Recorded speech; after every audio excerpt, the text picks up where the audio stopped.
evening. It's 8 p.m. Eastern Standard Time. It's Friday night, and you know what that means. Time for SciFridays, as always. I'm your host, the Captain, bringing you the best in sci-fi from years gone by. And as always, SciFridays are brought to you by RU Game, the best comic book, collectible, video, magic, toy, role-playing, and more store located at 124 North Sunset Drive, Piqua, Ohio 45356. You can find the Captain on Facebook, Twitter, and Instagram. You can find RU Game on the Facebooks. Go there and check everything out, man. Just saying. Get all this cool stuff that I got coming in all the time. Got a bunch of Star Wars stuff today. You know, not the good stuff. Like I got like Power of the Force stuff. So. And I kept one thing, because for others know, I love the A-Wing fighter and the AT-AT. And as I told Joe, when eventually he's going to get a whole bunch of AT-ATs and A-Wing fighters. The dumb stuff I collect. So, I had fun with last week. Hope you guys dig Spider-Man, as I just punched my microphone. But we're getting a little more horrific. I don't know. But we're going to bring you more of the Wizard, more Dracula, more shit. I'm going to bring you a new show at the end here. So hopefully, fingers crossed, this one gets passed. But I believe this will be the last week we're going to be doing a couple of these. Because we're going to go into spooky season.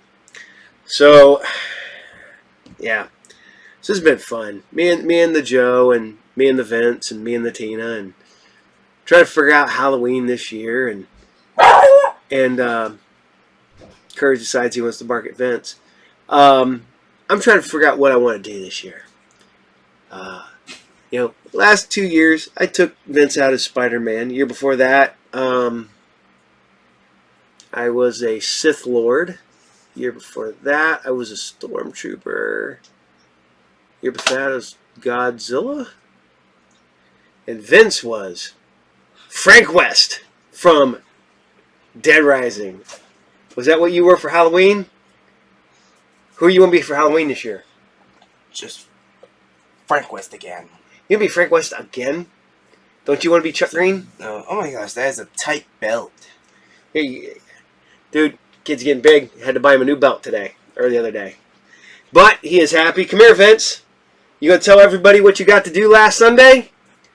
Do you want to tell everybody what you got to do last Sunday? Where did you go? Where did we go?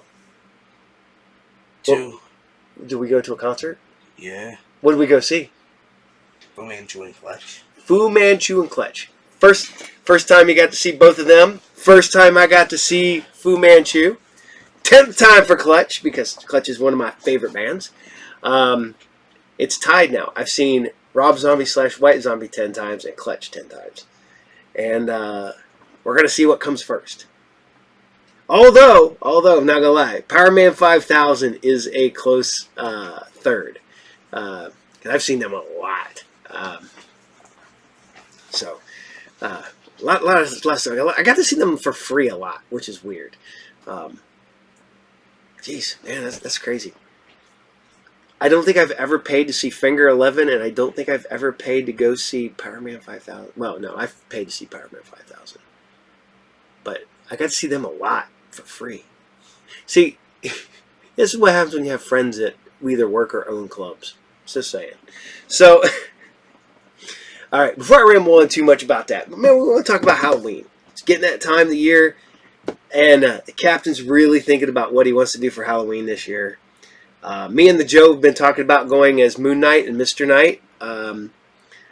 Because that way I can cover the beard up and I don't have to shave. Same with Joe. He doesn't have to cut his hair and he doesn't have to shave. We can both go as Moon Knight and Mr. Knight. Either that or I think we might go as Jedi and Sith. I have my Sith robes. He has Jedi robes I bought for him. But it was weird because that way we were taking Vince trick-or-treating, dressed as Frank West. I would love for that kid to dress up like something cooler. But that's what he likes, so you know what? Can't complain. So on that note, I want you guys to get ready because we're going to bring you some more of The Wizard.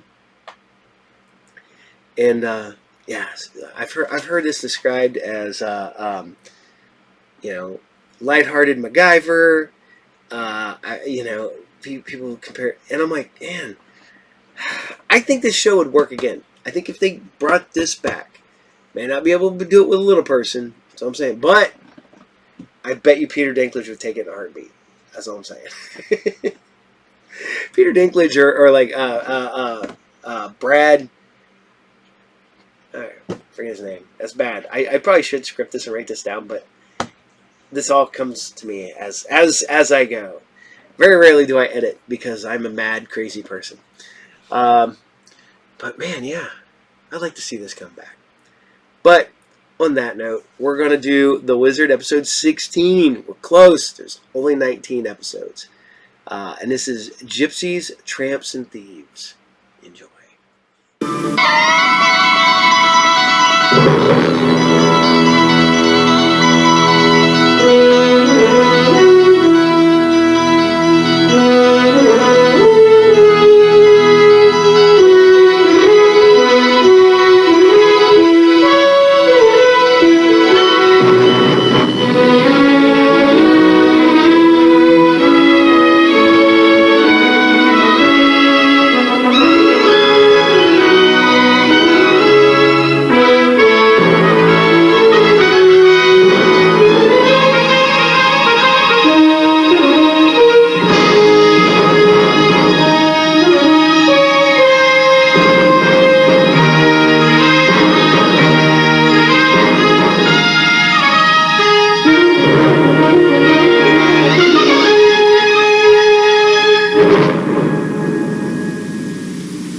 Do you prefer pancakes or oatmeal?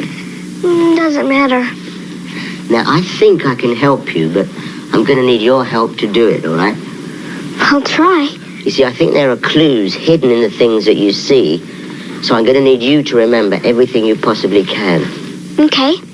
Now, this man, Tonio, what can you tell me about him? What did he look like? Well, he's kind of dark. Black hair. Scary eyes. Anything else about him? He was wearing something around his neck. What was that like? It was long and pointy like a spike or a nail. It was hanging on a string around his neck. A big nail? Mm-hmm.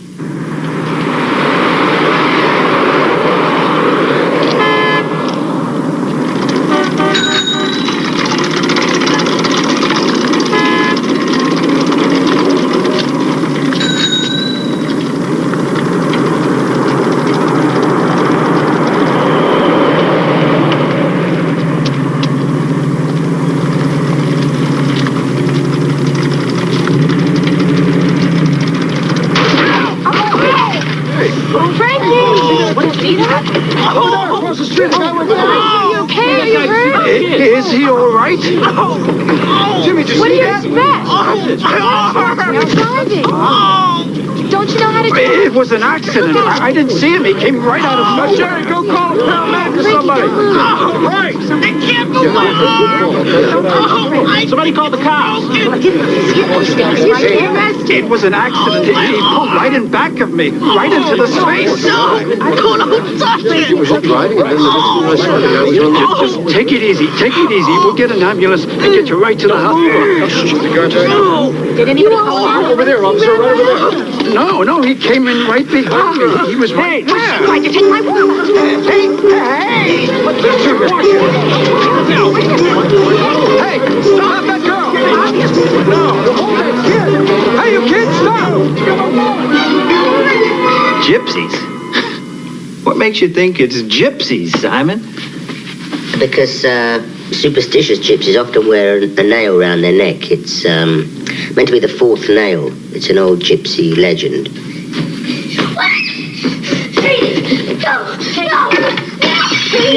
What happened? She just started running. Yeah, just put it over there. Yeah. What are they doing over there? Watch it over there. Lloyd. Yeah. Hey, we're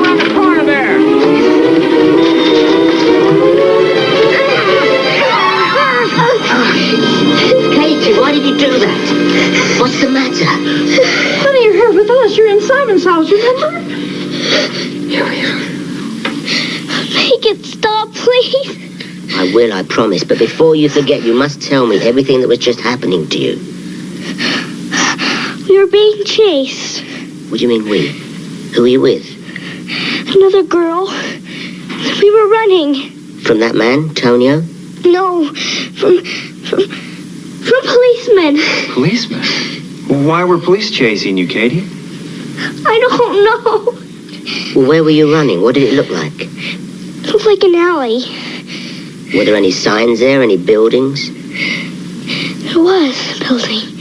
What kind of building? A very tall building. Now describe it. I can't. Don't worry. We've got a few clues. We can piece them together. We'll figure this out, all right?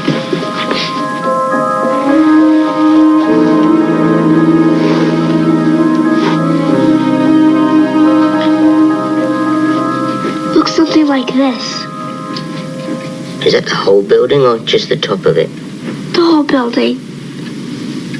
I think. It's hard to remember. Katie, can I just use your pencil there? Oh, Alex, I'm still working on this giraffe.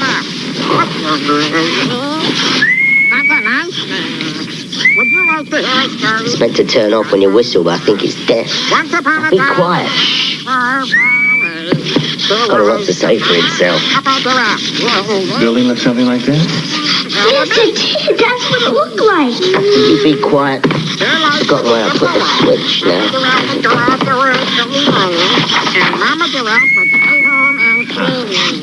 Simon. San Francisco. Will you be quiet? I've told you once.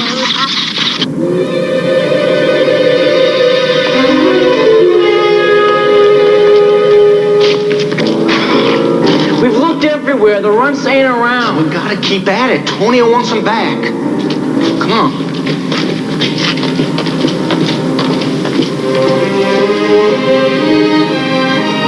We should let those cops get us. They might have helped. Tonio would have found us and he'd kill us. What should we do? Let's leave San Francisco. Go someplace else. How? I've got money from the wallet I snatched. Yeah.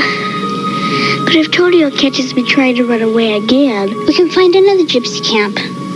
Most of us aren't bad like Tonio. We can join them. We don't have to be alone. I don't feel alone. You're not. I'm here. No, I mean... I don't know, it's kind of weird.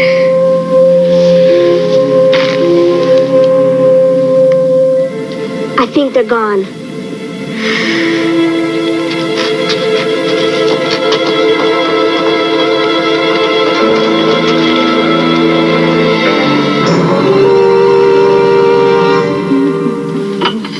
Alex? Yeah. I think we're gonna have to go to San Francisco. What for? Simon thinks Katie has a twin sister there who's in trouble. I haven't said anything to her yet because I'm not sure if I'm right. Well, even if you are, how do you expect to find her? Well, we'll find Tonio. Tonio, we don't know anything about him. How do you plan to find him? I don't. Perhaps he'll find us.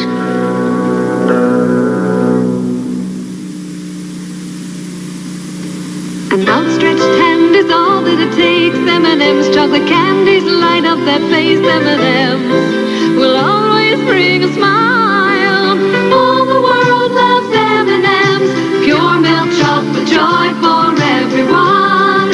You can brighten the day with a special friend when you pour on the M&M's. The milk chocolate melts in your mouth, not in your hand. And all the world loves M&M's. Any mouth will feel cleaner, any mouth anywhere. Any mouth will feel cleaner if the signal is there. Signal has tingly clean foaming action, so compared to both leading mouthwashes, Signal cleans better. Mouths know it, now tests prove it. Any mouth will feel cleaner. Any mouth will agree. Any mouth will feel cleaner. Get the Signal and see. Signal cleans better. Ask any mouth. A Valentine's Day poem from Hallmark. Roses are red, violets are blue. Buy your Valentine's at Hallmark. Get a free bracelet, too. Remember Mom and Grandma and the sweetie you've met? Remember all your Valentines and get a bracelet. Limit 1 per customer while supplies last. When you care enough to send the very best. Only at participating Hallmark stores. The wizard will continue. Thursday, a psychopath turns on the heat. I'd rather go one-on-one with a whirling propeller. And somebody's gonna get burned. Oh, he's not a crook. Simon and Simon. Then, Kill Greg Sumner.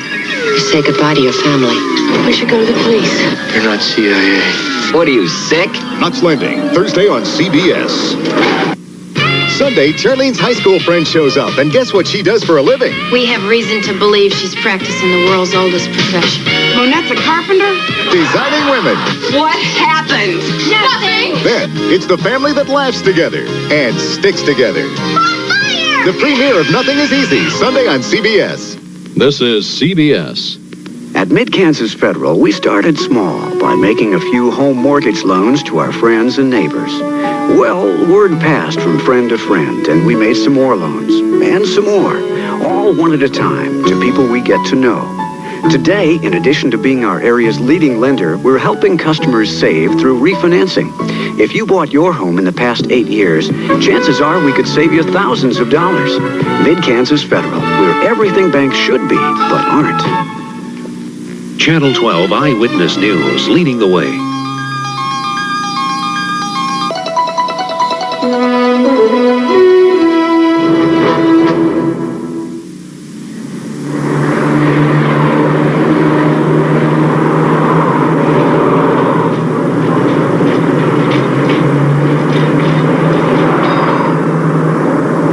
Hold still. How can I read your palm if you wriggle like that? I don't want my palm read, Tilly. Yeah, I can understand why. Your mind line cuts right across your heart line. What's that mean? I don't believe any of this. It's your future. Simon, how long are we going to wait here, huh? Alex, you can't rush these things. You have to give Tilly a chance to receive the Shovihano spirit. What's that? A Shovihano is a gypsy fortune teller of extraordinary powers. Yeah, and I picked up many a buck in Barbados telling fortunes one time. You mean you were able to con gullible people out of their money? When I told their fortune, they were glad to pay double. Fortune telling is a hoax. Oh, yeah? Pick a card. What are those? Tarot cards, huh? Go on, pick one. All right. How about that one? The Knight. Skill, bravery. The Protector. Can I try? Sure you can, honey. Go on, pick one. What's that mean?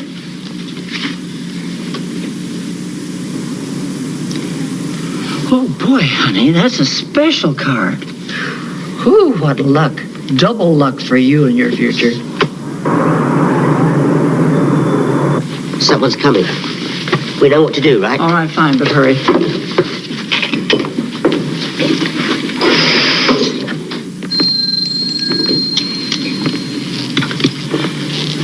Everything is ready. You owe me $100. Cross my palm with it or live to regret it. Uh-huh. I will teach you to have your fortune told and not paid.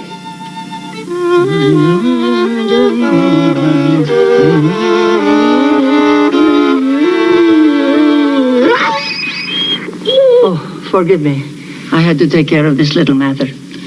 I am Madame Romanoff. How may I serve you? Oh, you have. You just have. I have never seen a spoof pulled off so well. That was good. That is very, very, very good.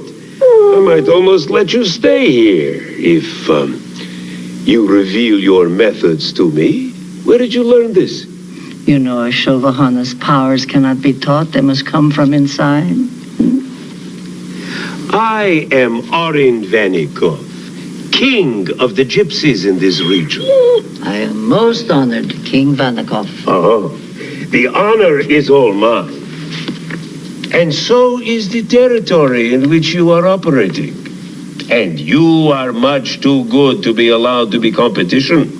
I will stay in San Francisco just long enough to get a warning to a gypsy named Tonio. What warning? Just send him to me. Tonio's no gypsy no more. He's dead for all I care. Pay no attention to those folks behind the curtain.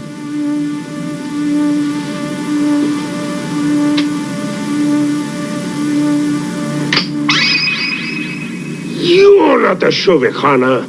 You're not even gypsy. Why have you...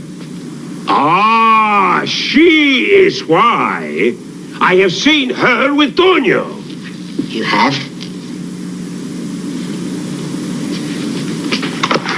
You got nerve.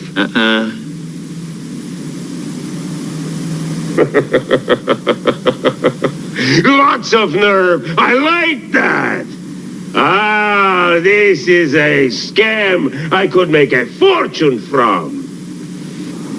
Here, put that away. I tell you what I will do. You want to warn Tonio? I'll help.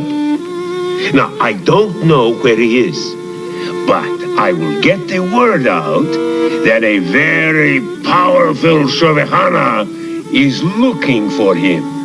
So, let's have tea.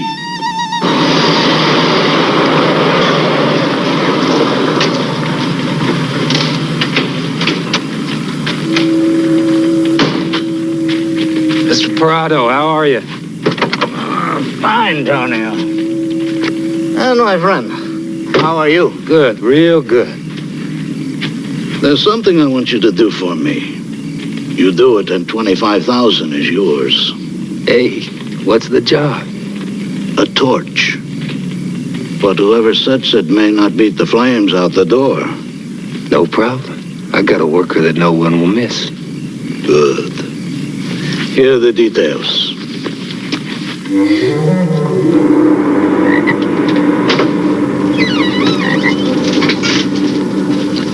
Tonio. What? I saw Oren Vanikov today. Yeah? He told me there's a Shovahana looking for you. Here's where she is. What's she want? To warn you about something. Oh?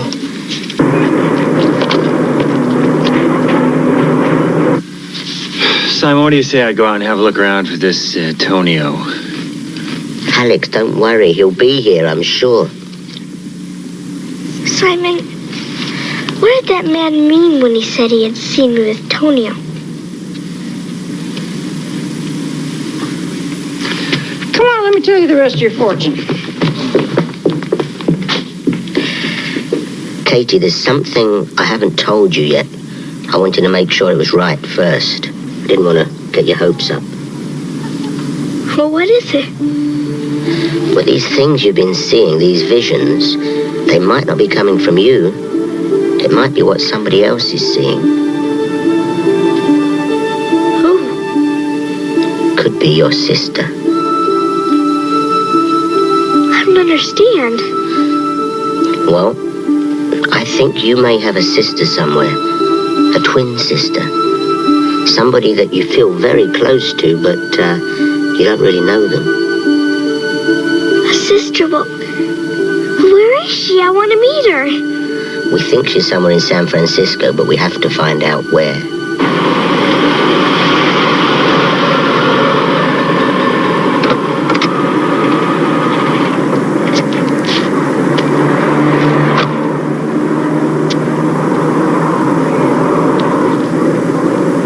When can we find out?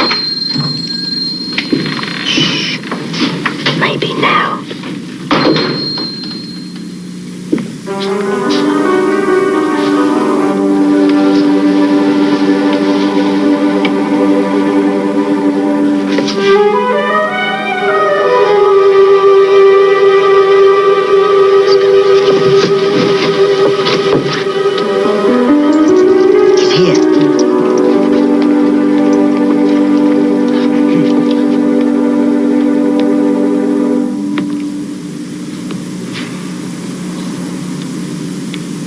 Antonio, I have been waiting for you. Come.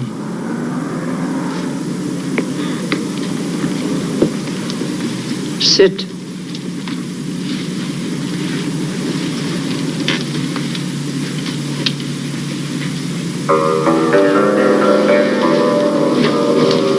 What do you want?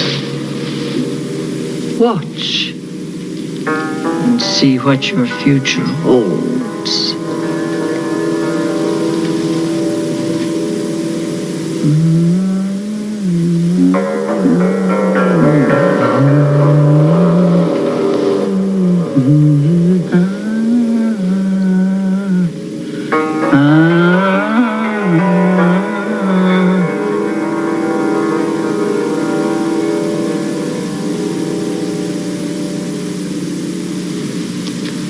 What is that? You know what it is, Tonio.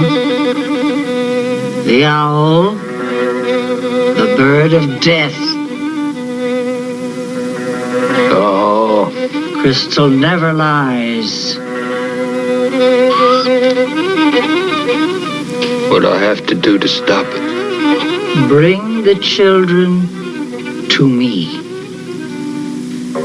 I don't know nothing about no children. Lying only brings the bird that much faster. I ain't lying. And I don't know nothing about no kids.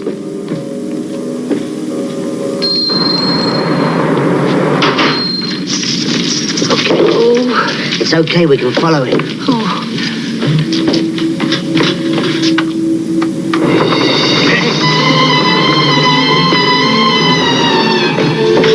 So Simon will lose him. The owl won't.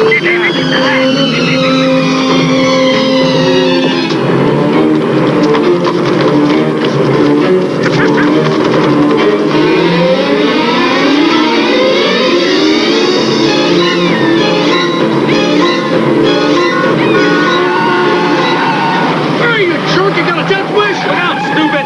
Hey, what are you, crazy, buddy? Move your car!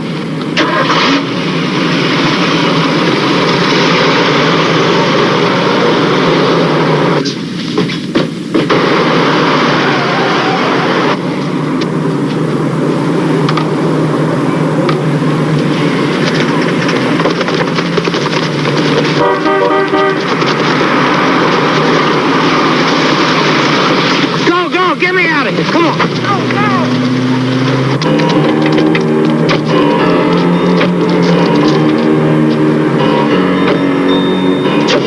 Okay, you went to the right.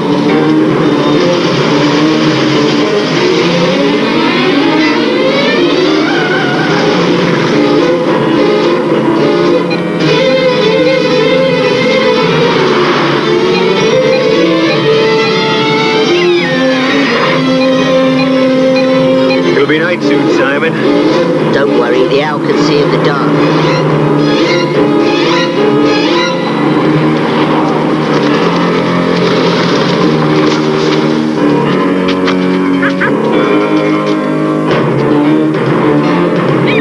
There it is.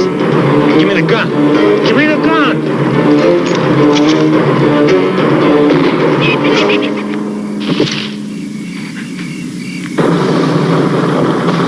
Strange. What's wrong? I can't work it out. It must have got caught in the trees or something. But the range is too far for full strength. I hope we can get control again when we're closer.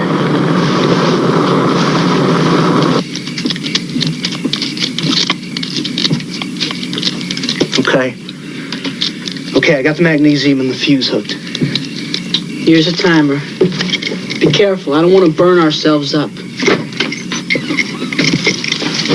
Hurry up and finish that. It's almost done. Come here. Get your stuff together and get packed. We're leaving. You mean running? I mean leaving.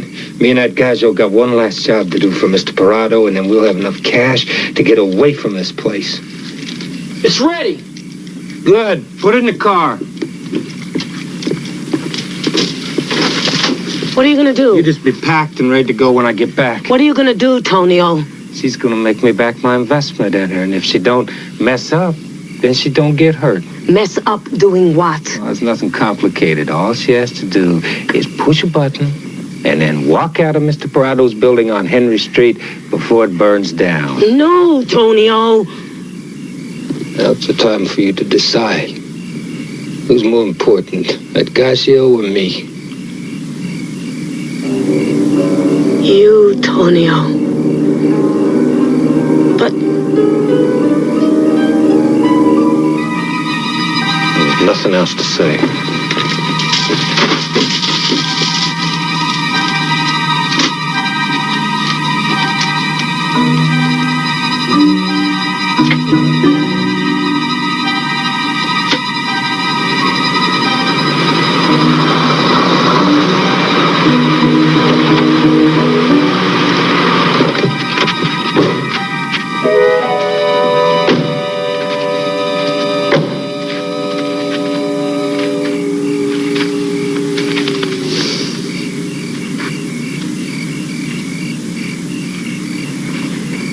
Is this where my sister is?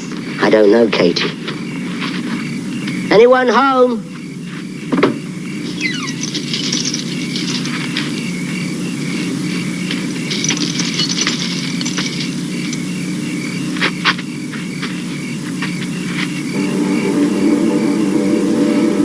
Where's Tonio?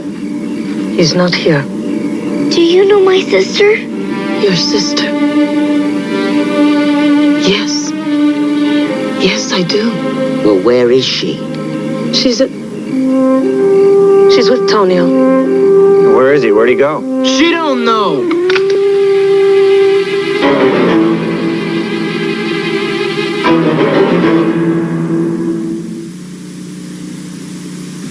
Even today, myths about menstrual pain can still affect us. So many accept painful periods as part of being a woman. Now shatter the myth. With new Midol 200, its advanced formula with ibuprofen helps block the source of menstrual pain. Midol 200, the menstrual pain specialist. Stop the pain and shatter the myth. There are two ways to get rid of damp basement odor. Get rid of the basement or use Lysol spray. Get rid of a musty curtain or use Lysol. Ordinary air fresheners just cover odors. Lysol kills germs on surfaces, cleans the air. So smile, shower. Lysol spray actually cleans the air. I'm still short. Joyce, lend me $2? Sure. It's all these cleaners. All you need is Direct multi-purpose cleaner. Direct cleans and disinfects your whole house. Use it straight. No bucket, no rinsing. One cleaner, less hassle. Lysol Direct, the one cleaner that cleans everything. Cheese, glorious cheese. One of the beautiful things about eating cheese is all the calcium it gives you. Cheese, glorious cheese.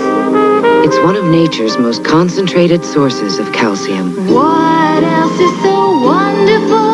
Real cheese is always in style. It's cheese, marvelous cheese, glorious cheese.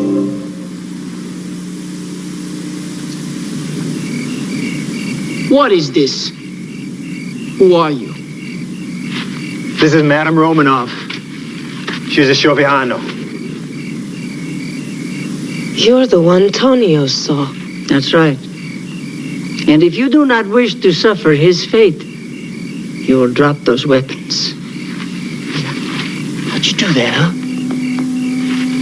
How can Caroline be here? She's with Tonio. I told you, she's a Shoviano. She has incredible powers. Grinder, put the gun down. Don't tell me what to do.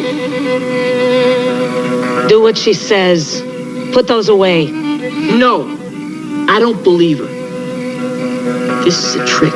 Something's a trick. No, listen. Don't tell him what to do. I'm gonna put the gun on.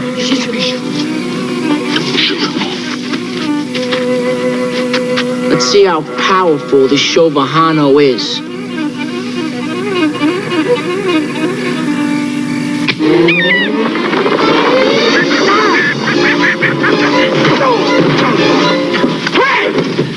Grinder, no! For God's sake, don't do this anymore. Don't be like Tonio. Don't! Give me the gun. Give it to me!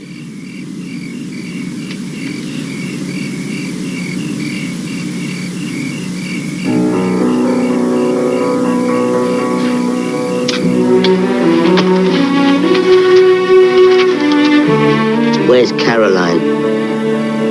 She's at the Prado building on Henry Street. They're going to burn it.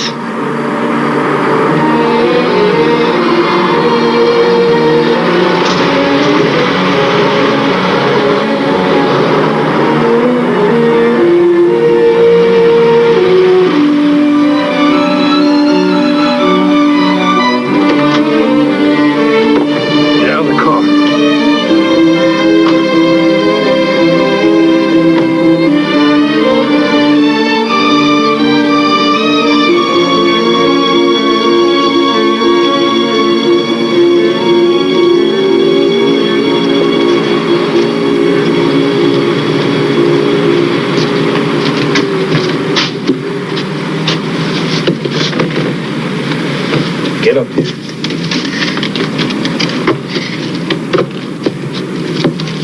Get in there. Get in there.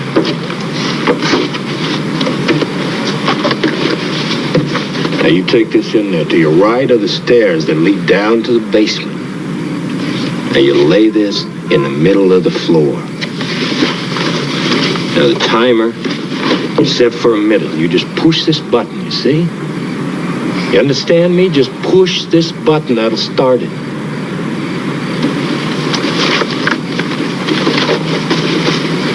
Then you come back out here, all right? Now you mess this up.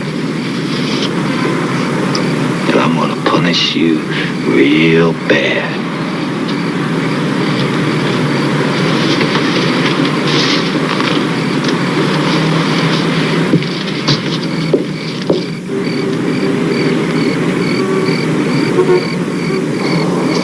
Stop.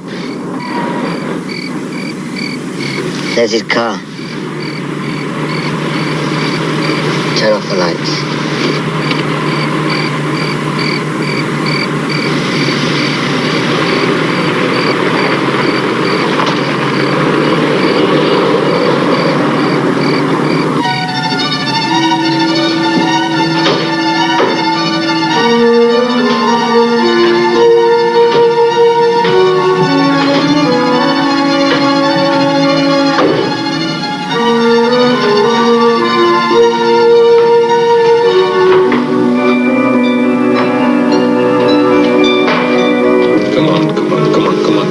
Taking that girl so long. Don't move. Get out of the car. Slowly.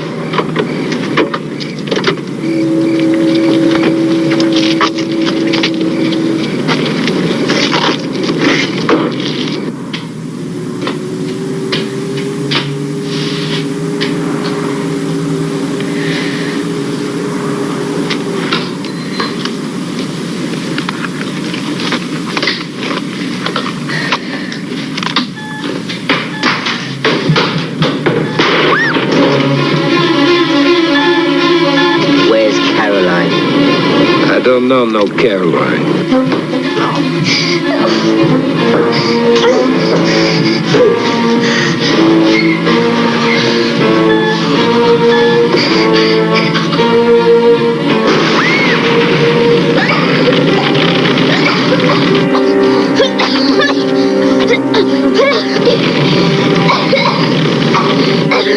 Simon!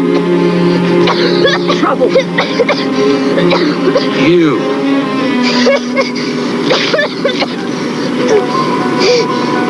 You're Silverhand. Where is the little girl? Where is she? In the basement. Back here, come on. Up against the curb. Come on. Look out, Katie.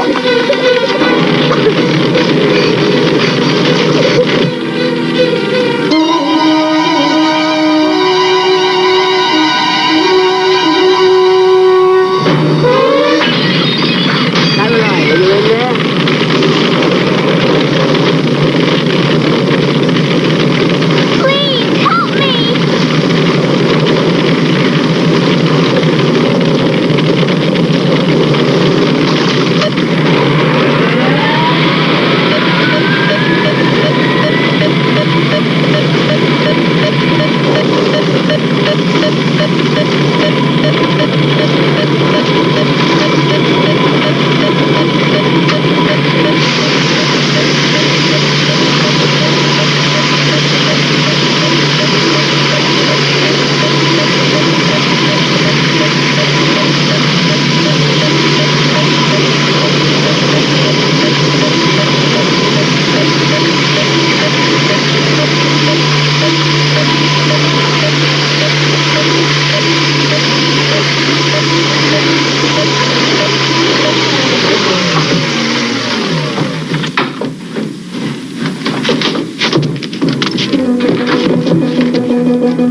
Where are you? Over here! Oh.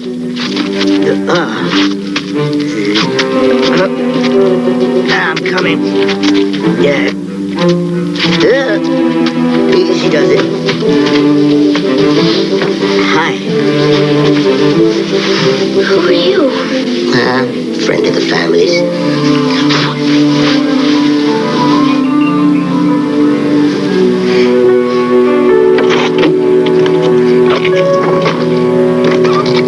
I'm going for Simon.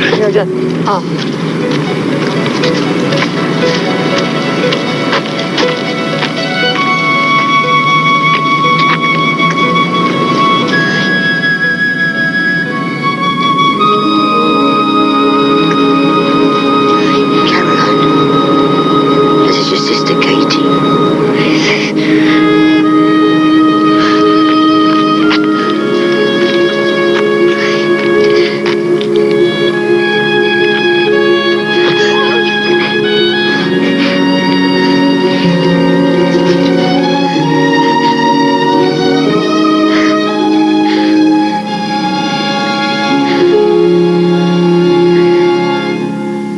Don't go away.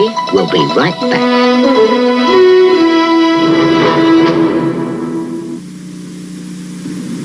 Recognize this? It's the tool dentists and hygienists use to scrape tartar off your teeth. Recognize this? It's the tool more of them recommend to help keep tartar off. Tartar Control Crest with fluoride. Look, ugly tartar must be scraped off, but you can fight cavities and help keep your teeth tartar-free between cleanings with clinically proven Tartar Control Crest. Dentists know a little more of this could mean a little less of this. Tartar Control Crest, the dentist's choice to help keep your teeth tartar-free. If you like cooking Mexican, Tamales O'Malley. Enchiladas Antonucci. Nachos Nakamoto. Nothing makes it Mexican like Velveeta Mexican processed cheese spread. Hot or mild, there's no single cheese like it. Don't just get them clean, get them Vivid. Goodbye powder bleach, because Vivid liquid bleach cleans like no powder bleach can. Brightens colors beautifully. All your colors come bright, right down to the white. Don't just get them clean, get them Vivid. Friday on CBS. You need me, huh? My place is yours. Lee's a prisoner of love, How do we get through these bars? and only Amanda can save his heart. Scarecrow and Mrs. King. Then, That madman has got my son. I'm frightened. When I want to meet you, you'll know it. how far will JR go to save his son? Dallas. And You're my wife, and you're going to act like my wife. If you want me, tell me now. I want you to see what it feels like to be walked out on. Falcon Crest, Friday. Saturday, when modern-day land grabbers try to steal an old man's home, they don't reckon on having to deal with outlaws. Looks like we're making history again. Then, on the CBS Saturday movie, she thought it was the beginning of a new life for their whole family. Australia's a young country full of opportunity for the kids. Until her husband abandoned her and their 11 children in the forbidding Australian outback. You planning to run a sheep station by yourself with those kids? Based on an incredible true story, Linda Lavin stars in A Place to Call Home. Come on, Tilly. I've got a pot roast in the oven. What's so important about this that it can't Your wait? future. Your whole future's on the line here. What does he mean? Superstitions, Tilly. Look what it did to Tonio. We don't want it to happen to you.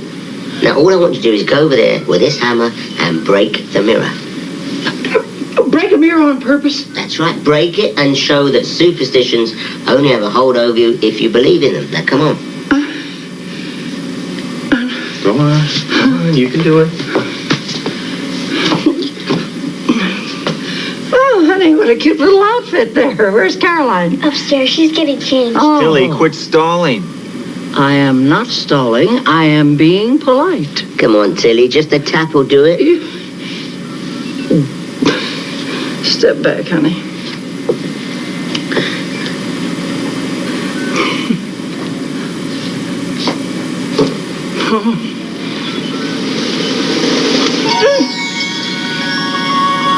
What in tarnation?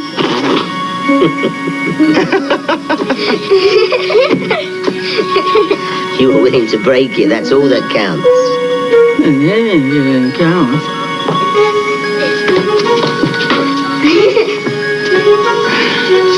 Oh, I don't believe it. Talk about identical. And not only do they look the same, but even though they grew up separately, they've got a whole lot of things in common. Yeah, like we both have dolls named Dottie. And neither of us like eggs. And we love Tom Cruise. Where they live? What are they going to do, Simon? Well, there's a few alternatives. What really matters is they've both found a place to fit in with each other. And they'll never be alone again. Oh. And most of all, we both love Simon McKay.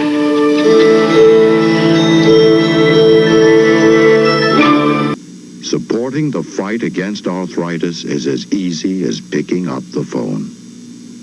Unless, of course, you have arthritis. Please call. Your help can make a difference.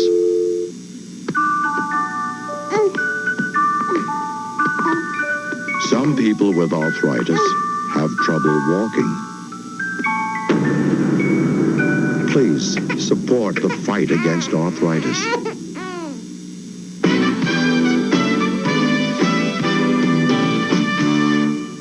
What makes our Del Monte beans so much better than everyone else's Del Monte beans? Our watermelon. What makes our Cheerios better? Our steak. And why are our Scott towels so much better? Tomatoes. You see, people prefer Super Value for everything because of our outstanding produce, meat, and dairy. So why is our Reynolds wrap better than everyone else's? It's because of our milk.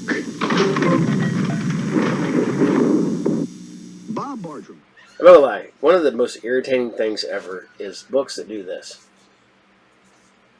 It's like, oh, which is it this way? Nope, that's upside down. No, is it this way? No, that's upside down. Okay, where does it flip? Okay, there's where it flips. Yeah, right there. Middle. Drives me nuts. Although it's actually a pretty good book. Life from Distillery. So, I hope you guys are still enjoying The Wizard. It has nothing to do with a Nintendo game. So, but we're going to step into spooky season. It's the only thing we're not doing spooky this week is The Wizard, because we're dropping right into Dracula. And something I should have paid more attention to on Dracula, we're close to the end on that one too. We're on episode 17 of 21. Yeah. But did you guys figure it out? Did you watch it till the end last week? Get to the anti-gravity room where they talk about, up next, Dracula the series? I went, oh yeah. That's where I watched that. In syndication. On the Sci-Fi channel. So, there we go. But, I love the title of this one. It's Dracula, episode 17. The Decline of the Roman Vampire. The Romanian Vampire, not the Roman. Let me do that again. Rewind. Dracula, episode 17. The Decline of the Roman Vampire.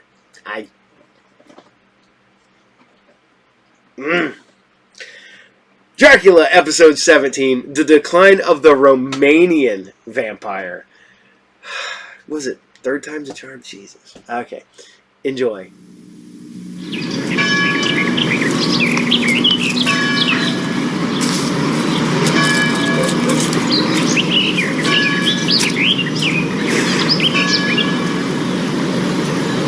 Whoa! Uncle Gustav's family crypt.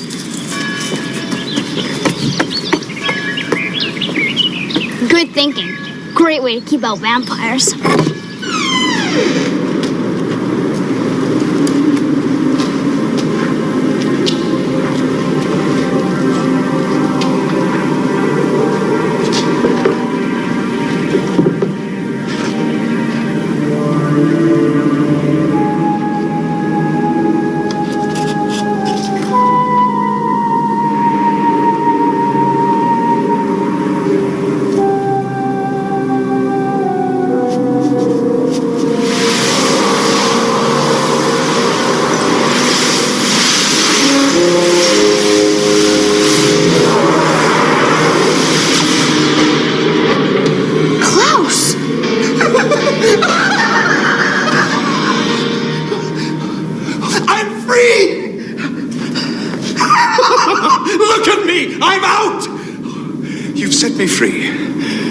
I'm in your debt. What?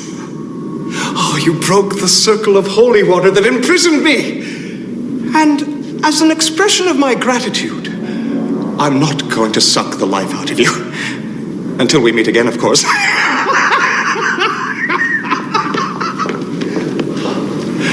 Oh, I shall do such things. What they are, yet I know not. But they shall be the terrors of the earth.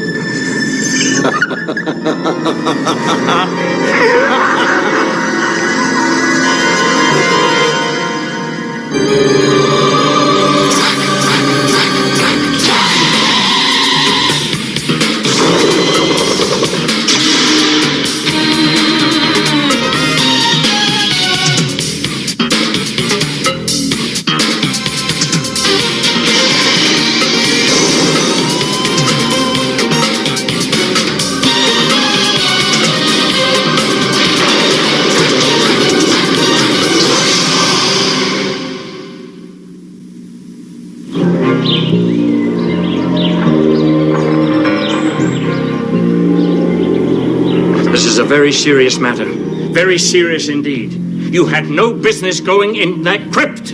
Absolutely none. But I was just putting wild rose branches on the graves to keep vampires away.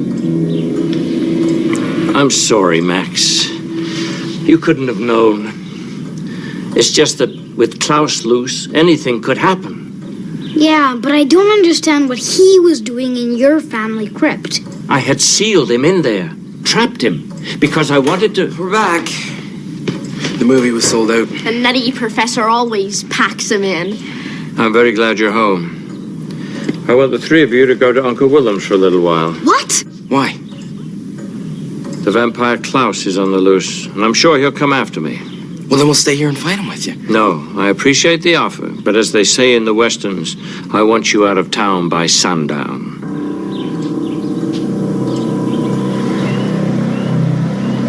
Ah, Shikabu Salam, I am terribly sorry to hear about that fire in your oil fields. It must be costing you millions. Of course, my petrochemical concern has great expertise in dealing with such accidents. Yes, they could be there by this evening, and then perhaps we can reconsider that rather exorbitant price you quoted me last week. I look forward to hearing from you at your convenience, of course. Aye. Every inch a king. King Lear, Act 4, Scene 5. King Lear, Act 4, Scene 6.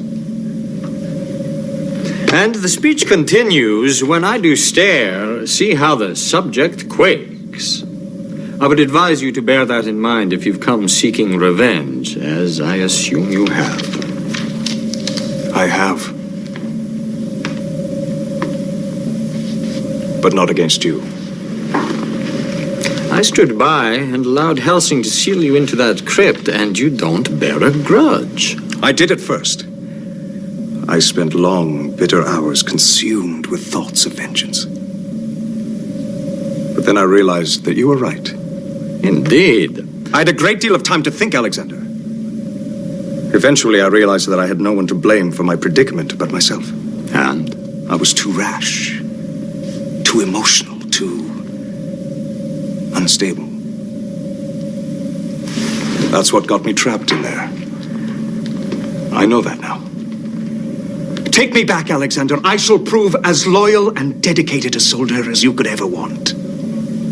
So, the prodigal son returns, and I'm expected to slay the fatted calf and say that all is forgiven. Well, no.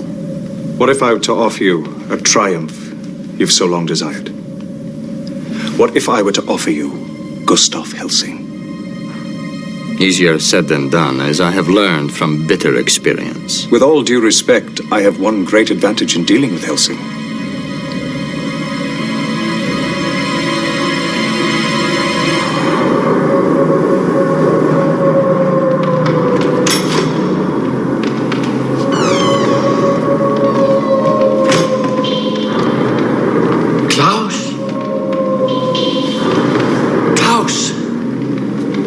Are you here?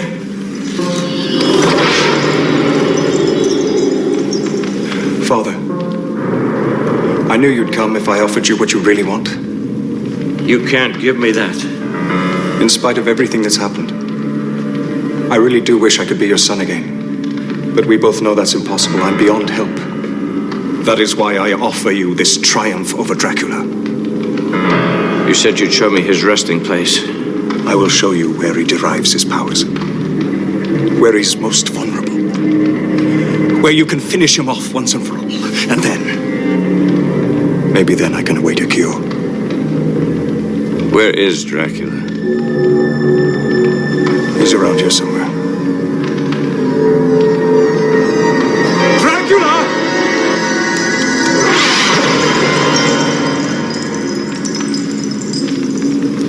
You bellowed? This gentleman was looking for you. So this was just a trick to lure me here.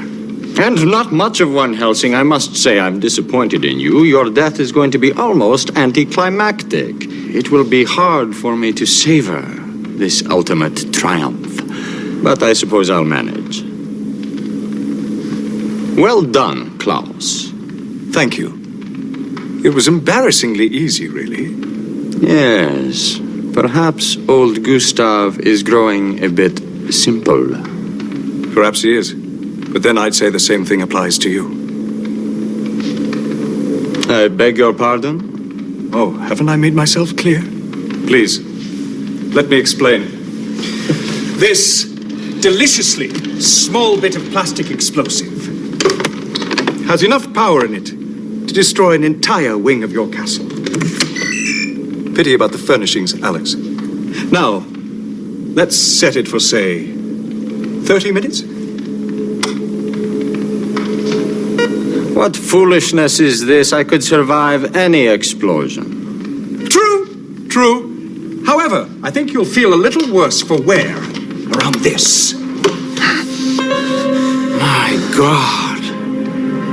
That's the Cross of Silesia. Correct, for 20 points. It's been lost for centuries. Yes, until I found it and wired it to the plastic explosive. Klaus, I'm warning you. Oh, no. I'm warning you.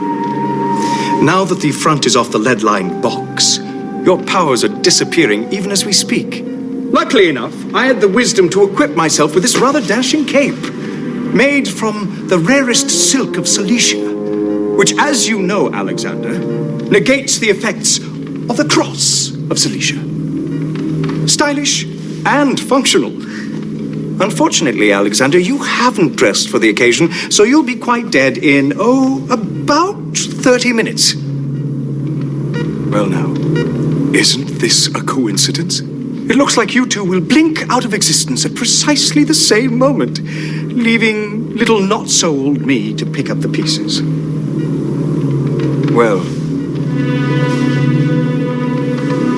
I must be off. Oh, a couple of points. The room is sealed, there's no way out. The cross prevents Alexander from using his vampire powers, and Daddy can't touch the bomb, or it will go off early and make an awful mess. And of course, Alexander, don't go anywhere near the cross. It would kill you very quickly. Well, do enjoy your last moments together.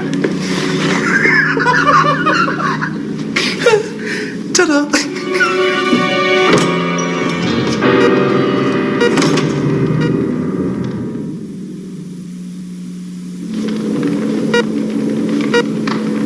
I have always been immune to time. What an inconvenience not to be. Well, so much for your boasts about the inevitable triumph of evil. This is certainly some triumph, all right. Look at you now. Locked up with an annoying and nattering old man, it is embarrassing, I admit it. Always so proud, so sure of yourself. I should think you would be too if you were me. I have lived in so many ages, seen so many things, and survived them all, including quite a few members of your clan. I used to drink with Shakespeare, you know. He told a good joke. He appreciated beautiful women. In fact, he was such a fine fellow, I never bit him. I've always thought he got some ideas from me, actually. For Richard III, I assume. I hope not. Richard is a rather mean sort of character, don't you think? A miscalculator. If you're in any play, it's Titus Andronicus. Well, that one does have a wonderful death speech. If one good deed in all my life I did, I do repent it from my very soul. Now, Helsing, and that one does ring true. And in the end, all that your evil accomplished was to bring you here. Your straight and narrow path has brought you to exactly the same end as my evil one. After all, what are good and evil? Two sides of a coin, energy and matter, time and space. It's all the same in the end. Nonsense. You offer only darkness to the world. I pursue hope, belief. Belief! Please. This is not a century for belief. That's what makes things so easy for me. No one believes I could exist. You know, Helsing, when Bram Stoker wrote that novel about me, I thought I was through, exposed. But I entered the realm of fiction. And then all those movies. I still say Olivier was right for the part, or George Raft at the very least. But then, people might have been ready to believe in me. As it was, I became a figure of fun. It was humiliating at first, and then I realized it is ideal for someone of my ambitions not to be taken seriously. Although, it seems I should have taken Klaus more seriously. What if Uncle Wilhelm notices we're gone? No way. The hide a dummy under the covers trick always works. How do you know? I've led a secret life. Uncle Gustav, we come back to help you. Yeah, somebody's gonna... Uncle Gustav? He's not here? The first place Klaus would go once he got out is the castle. Yeah, and Uncle Gustav would follow him there. We can't let him face this alone. Let's go.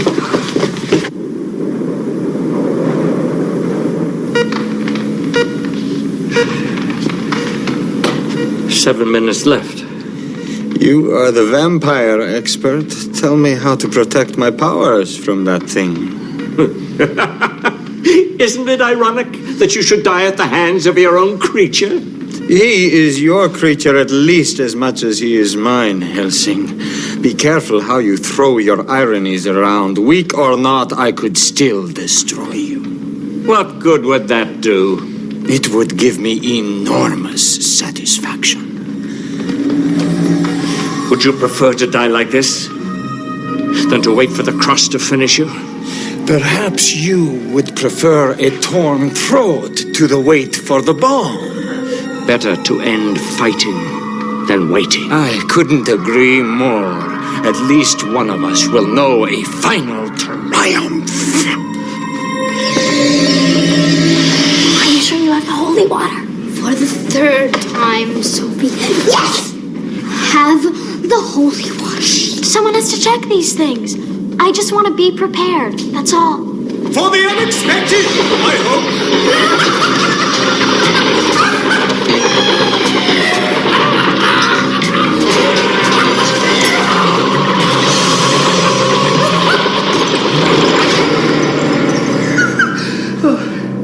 Perhaps I should go tell my friends that the cavalry has arrived. And then retreated. Oh, yes. It's irresistible.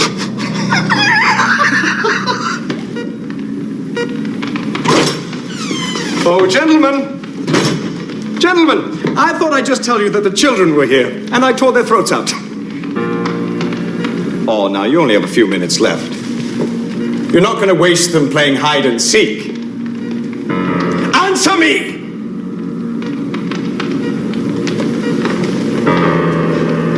Oh, my. You've cheated the hangman.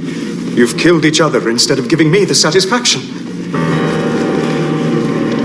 Well, I am still satisfied. Do you understand? Of course not. You're beyond understanding, both of you. But you make a fine group portrait nonetheless. My two fathers. What a good title for a TV show. If only you'd listened to me. If only you'd respected me. If only you'd loved me. I would have killed you anyway. Wait a minute. If Lucard was staked, he would have disintegrated. Helsing, the card, quickly. Hurry, Helsing.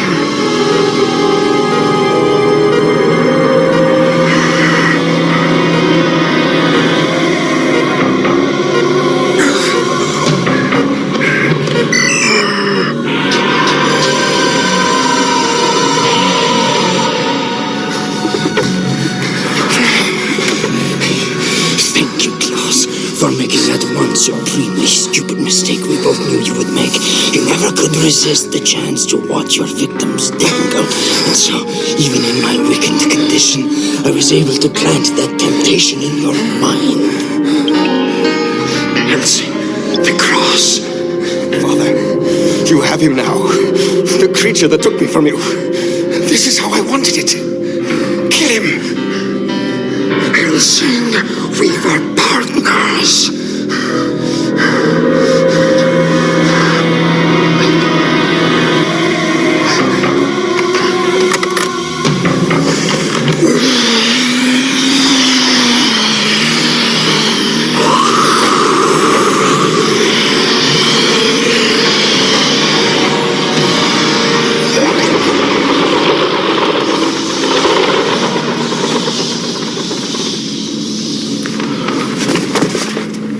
You are God's own fool, Helsing.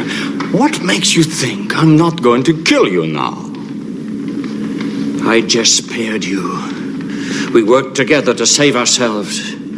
Surely you'd grant me leave to fight again another day. Our discussions are at an end, Helsing. I will now give you an object lesson in the principal difference between good and evil. No surrender. No mercy.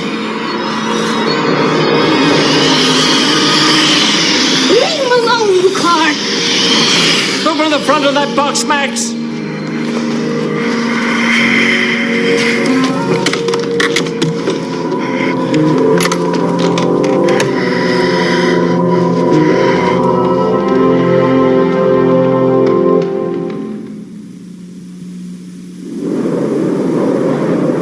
Another principal difference between good and evil, Lucar. The strength of your forces is based on terror and profit and blind obedience. You're forever looking over your shoulder for the next Klaus. When my comrades choose to disobey me, as they have tonight, they do so for all the right reasons. Evil may claim much in this world, but we still have on our side a small item called love.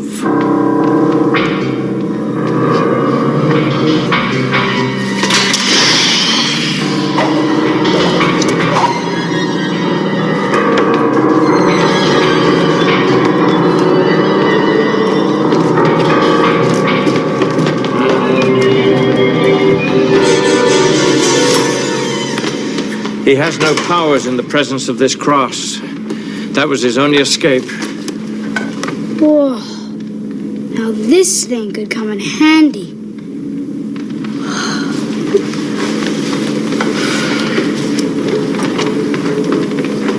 How much did you bribe Uncle William?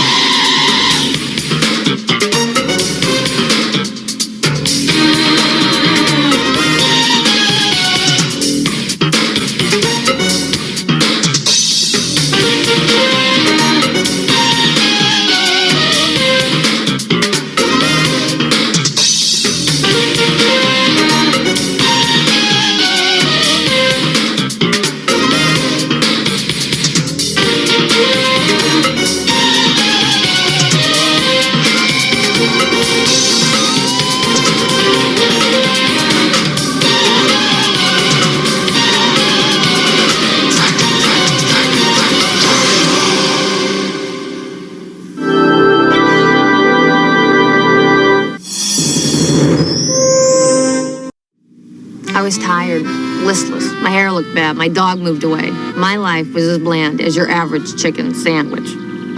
Then I tried McDonald's new Max Grill. Now this was different. A marinated chicken breast with Monterey Jack, sweet red onions, tangy herb dressing on an oven-fresh roll. Well, things changed. My hair looks great. My dog came home, and we struck oil in the backyard. Coincidence? We don't think so.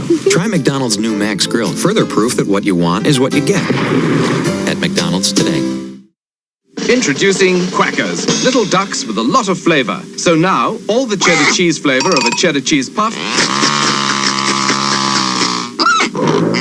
is in a little duck. And all the sour cream and onion flavor of a sour cream and onion chip is also in a little duck. New flavor-coated Quackers in sour cream and onion, crispy original and cheddar. A lot of flavor in a little duck.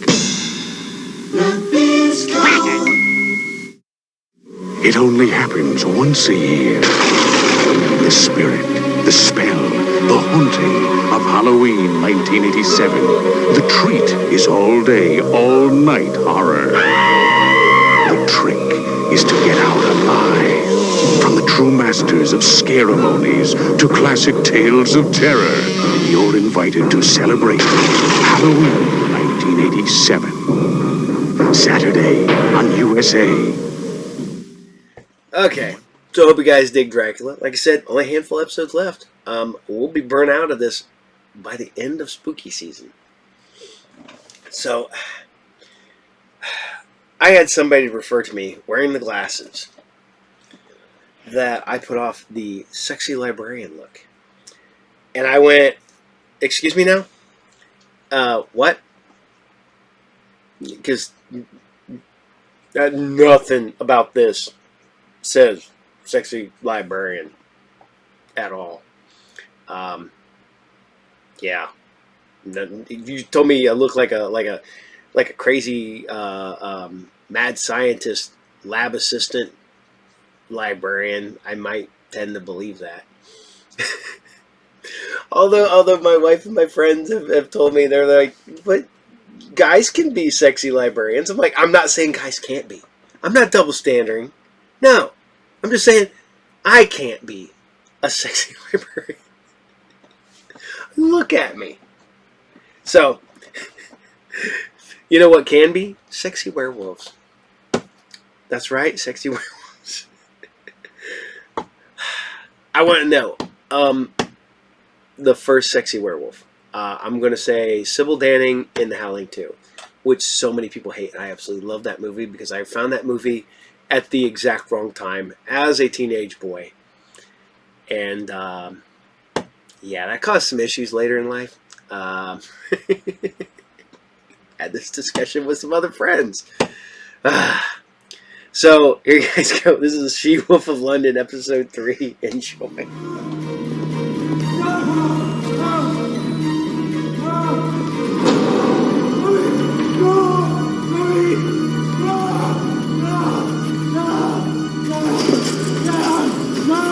Not me, please! No! Not me! No! Oh, not me! This won't hurt a bit. Not me! No! No! No! No!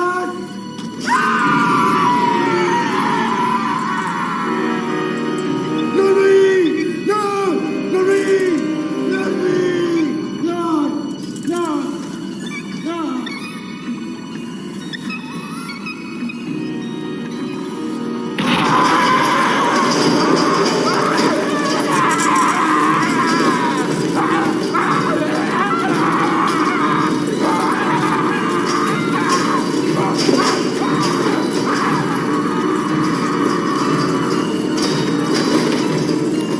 We're getting there. I just wish it wasn't so messy.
Is this charade really necessary? It is for the surprise. Surprises are for little children and adults with little minds. You can't surprise anyone who has the slightest awareness of his environment. You aware? Ever since you arrived, you've been craving your favorite sugar-coated breakfast cereal. Yesterday, you received an airmail package from Battle Creek, Michigan. And today you tell me I have to leave the house because there's a gas leak without even my morning tea. So I would say the surprise is going to be an American breakfast for two, complete with coffee, orange juice, and heaping bowls of chocolate frosted cheese chews, or whatever your favorite abomination is called. I can't surprise you, can I? Chocolate frosted cheese chews. Surprise! It's Captain Candy's crunchy cookie crumb. My name is Diane Westbury. Give me back my brother, or prepare to die.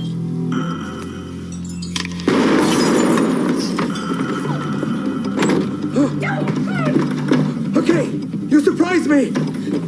Help me!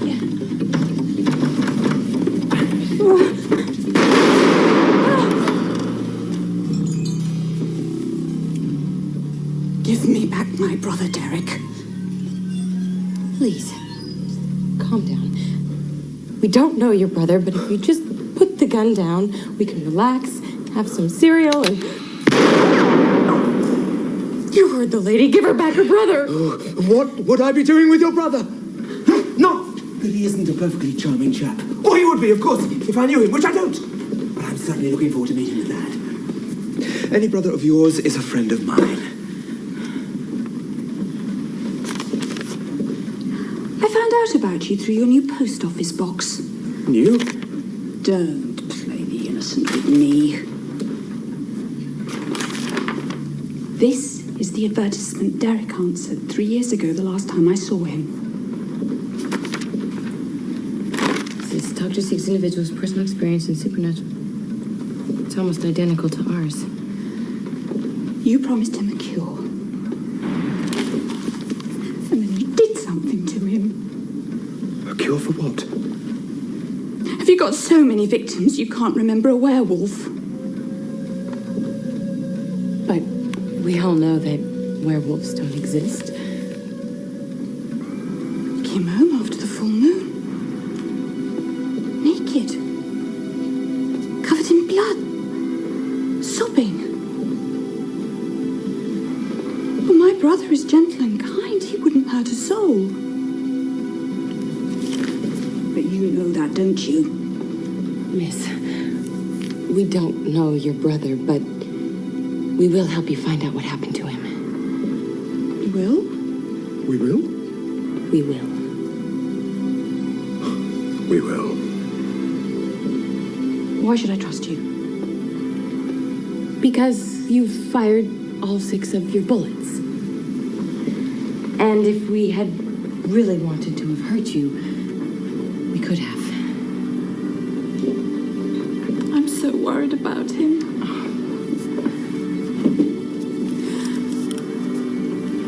We're twins, you know. I could always tell when something was wrong with him. Something is terribly wrong. He's in trouble. And he's in great pain. Listen, give us a call in 2 days. And, maybe we'll have some news for you by then.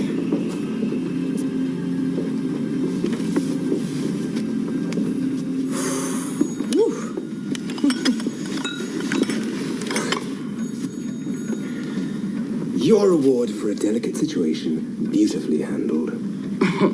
No, thanks. I've had my morning pick-me-up. You're not serious about helping this girl.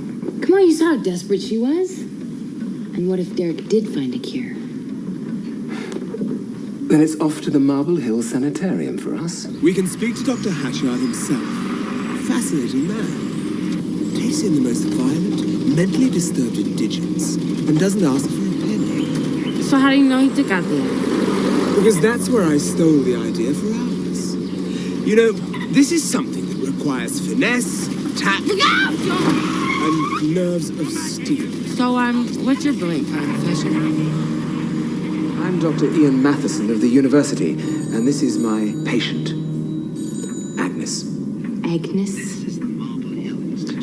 Agnes Ottelman. Now, Agnes. We don't want another one of those nasty tranquilizers, do we? I'd like to have her committed. What seems to be her problem?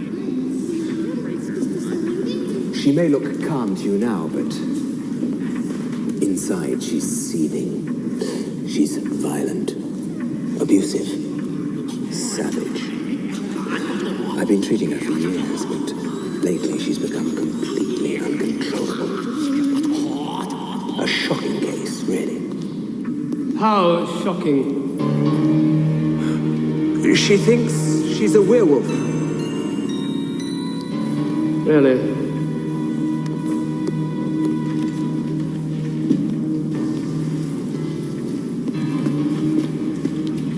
Bet you don't see that too often. Do you? Quite common, actually, Dr. Matheson.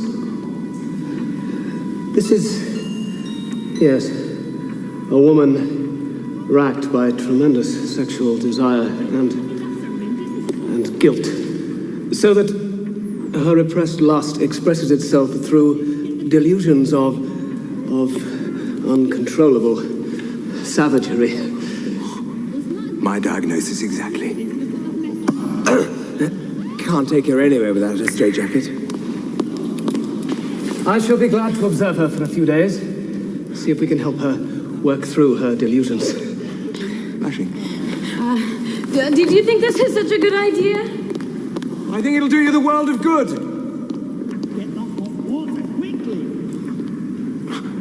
Of course, I like to keep an eye on myself. For a few days. Of course.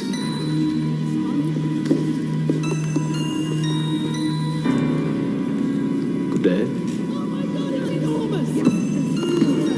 I'll kill you. I'll kill you. I'll kill you. This is social hour. So be social.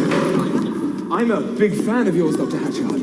Perhaps you've read my book on psychosexual sociopathy and its roots in urban societal integration. Dr. Matheson, I am a very busy man.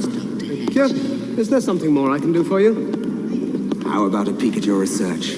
Just a little one, you know, one top professional to another. This is a sanitarium. The patients here are subject to acts of extreme violence. It is not an amusement park for bored scholars. Good day. Be that way.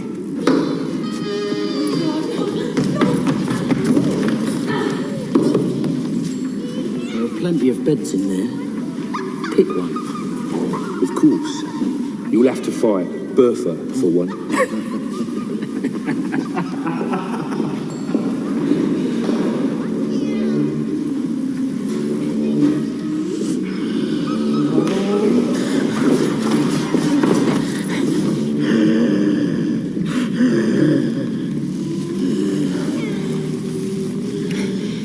You haven't seen Derek, have you?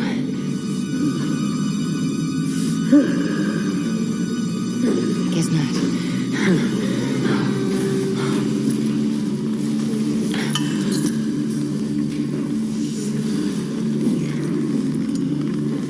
This is going to be fun.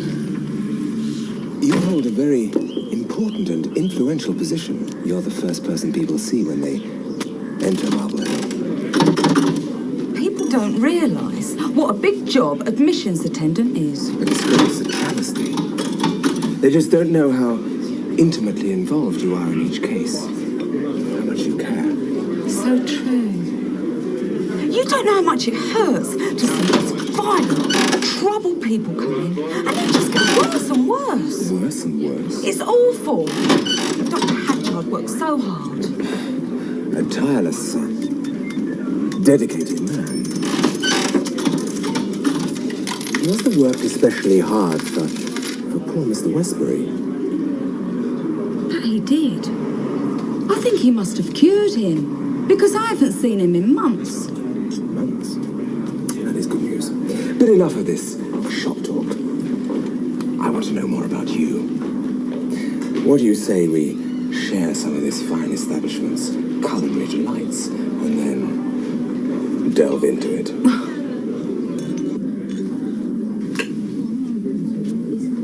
Thank you, Dr. Matheson. Ian. Ian, you swine. Darling! My wife.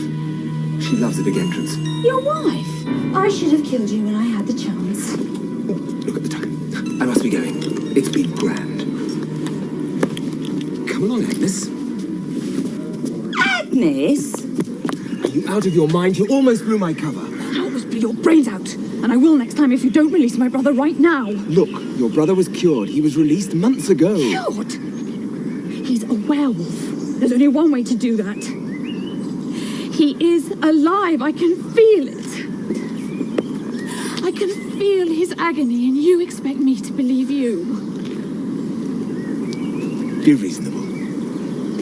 I'll get you proof your brother was cured tomorrow. If you don't like it, you can kill me then. I will. And your friend, too.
Although his blood is thin, I have made some slight changes to the serum, which I think will prove beneficial.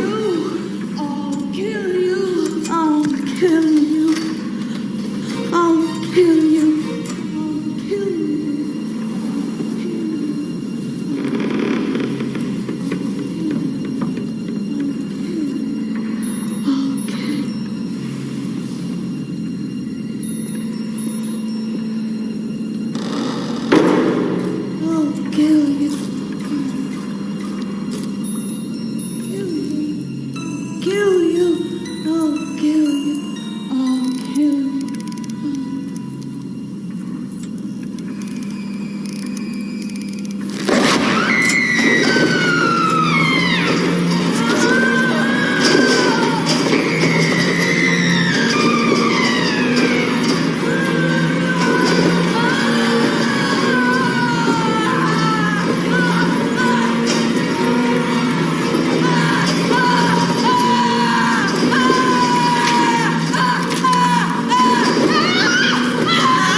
I think we're making progress.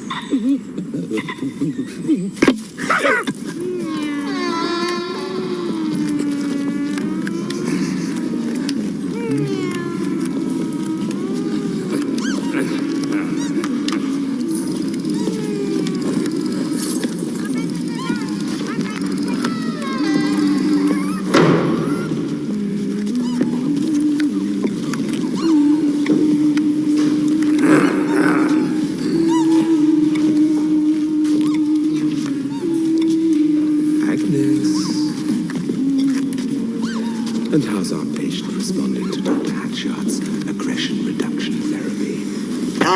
Get me out of here. Not very well, I see. Still, definite signs of hostility. And this reluctance to face the world is a troubling new symptom. I am hiding, you idiot. Bertha thinks I'm an ostrich, and as long as my head is covered, she can't see me. Good to see you making friends. If you like it so much, why don't you stay here? You wouldn't want me to do that. Not to find out what I've learned. Derek Westbury was here, and I believe he was cured. Cured? Cured. I'm going to look for proof. Maybe he was crazy, maybe he wasn't. I'll have the answer very soon. Something strange is happening here. This woman last night, she was dragged away and she was given some kind of shot. And she exploded.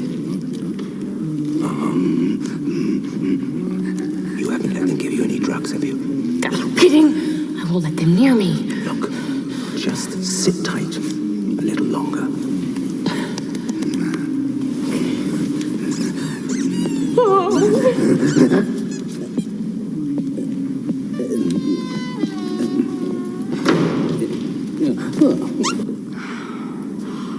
I shouldn't really be showing you this. A little look can't hurt. But the two cases are very similar. Can I trust you with this? Our first responsibility is to the welfare of our patients, Miss Stowe. If there is something in that poor lad's history that can help me understand my patient and cure her misery, I will be most grateful. How grateful? Passionately.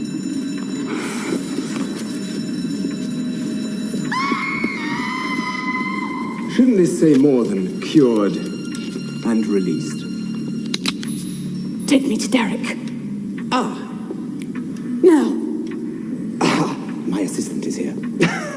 She's such a marvelous joker. I thought she was your wife. My wife and my assistant. We can't stand to be apart.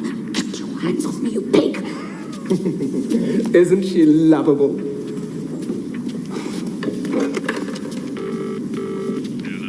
Get me security.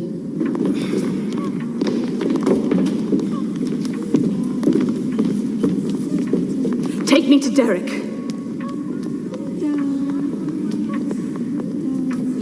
knows. I can feel it. And he hurts so much. Miss Westbury, if you just take a moment to look at this file, you'll see he's been gone for months. So why don't we... Miss Westbury? Miss Westbury? Miss Westbury? Wait!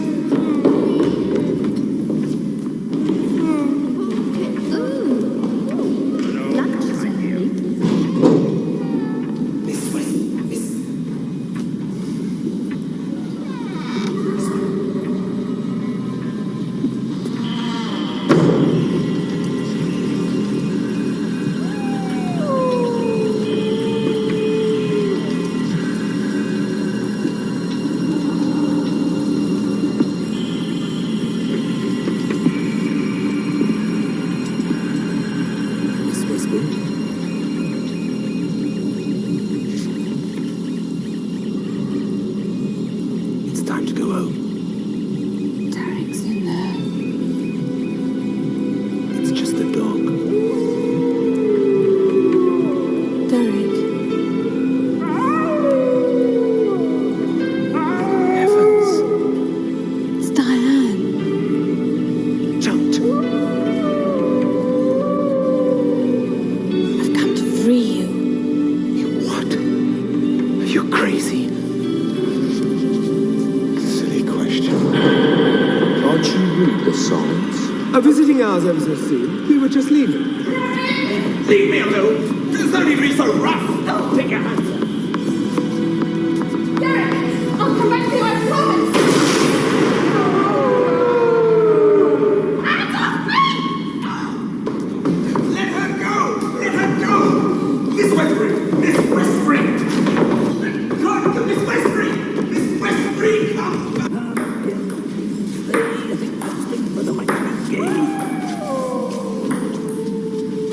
He is here. But it's broad daylight. The mood won't be full for weeks.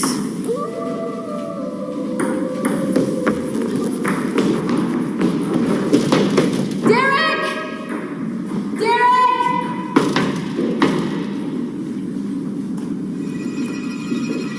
Don't be in such a hurry. You'll see the wolfie soon enough. Have you seen him? They took Patricia to see the wolfie last night. Now Patricia's gone. Patricia was my friend.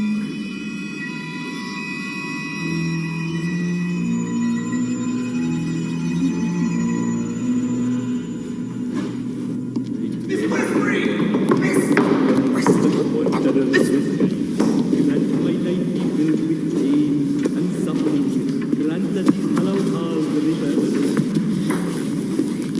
Can you take me to him? Do you know where he is? We'll all see the wolfie someday. Dr. Hatchard said so. Will you be my friend? I don't think I'm going to be here long enough. Ian? Wait for me!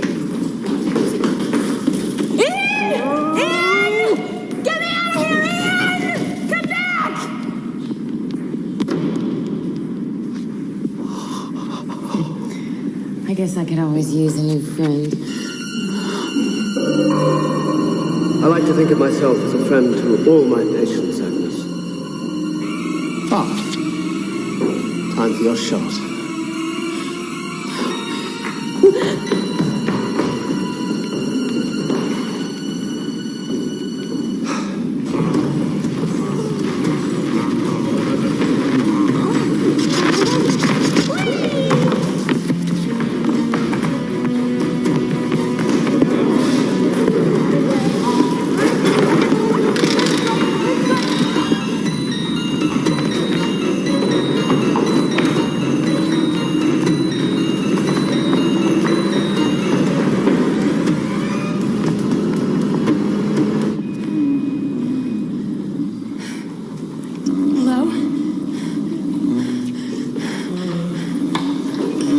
Somebody here?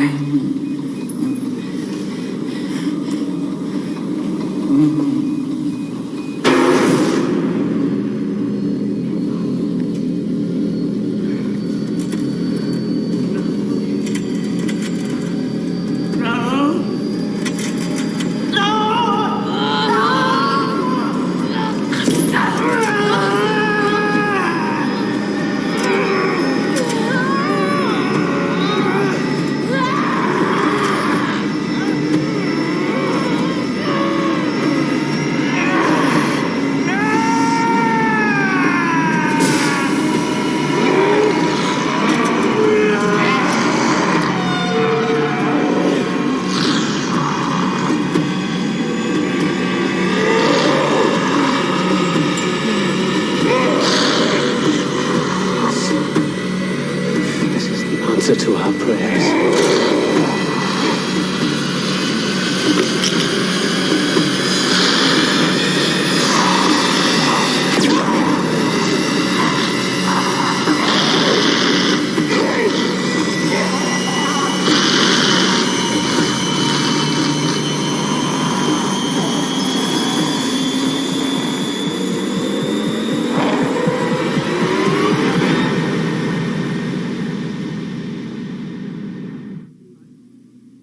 Please, just sign the paper. I'm sorry, Dr. Matheson. I'm only qualified to administrate admissions, not releases. Professional courtesy demands that Dr. Hatchard release Agnes on my say-so. I mean, what harm can it do to let her out just a few minutes early? I'm sorry. You'll have to wait for Dr. Hatchard. How much longer? Not much. What was it you wanted to see me about?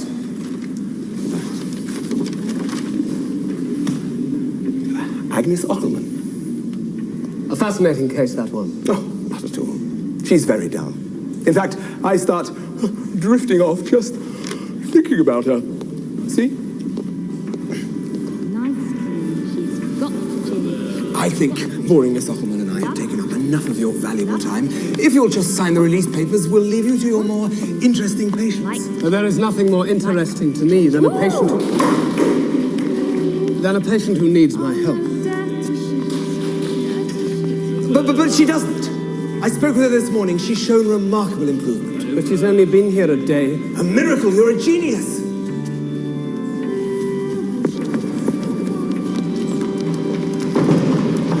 We haven't found the woman, but we've sealed off the grounds. She won't escape. That poor, deluded creature. She needs help. Set the dogs on her. The dogs? If it's all the same to you, I'll just grab Miss Ockelman and be on our way. It's not all the same to me. She stays. As her psychiatrist, I object. You are not her psychiatrist, Dr. Matheson. You are a second-rate professor of mythology from a third-rate college. Right. As her husband, I object. Her too? Clearly he's delusional. Miss Stowe, draw up admission papers for Dr. Matheson. Yes, sir. Hey, wait a minute! I'm not crazy! Oh dear. He's getting violent. Miss Stowe? Yes, sir.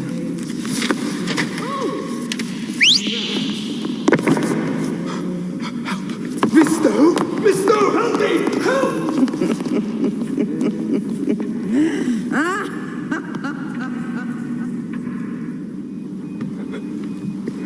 I thought I was alone.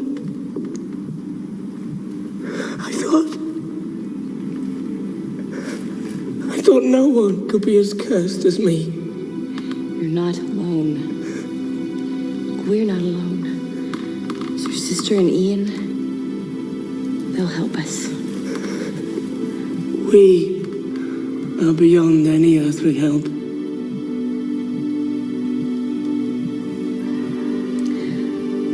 How did you become... Peter? Just one more for the road. Stayed until closing. I was walking home. He jumped out at me. Clawed walls were so... If only it hadn't been scared off, I'd be dead. As I was meant to be.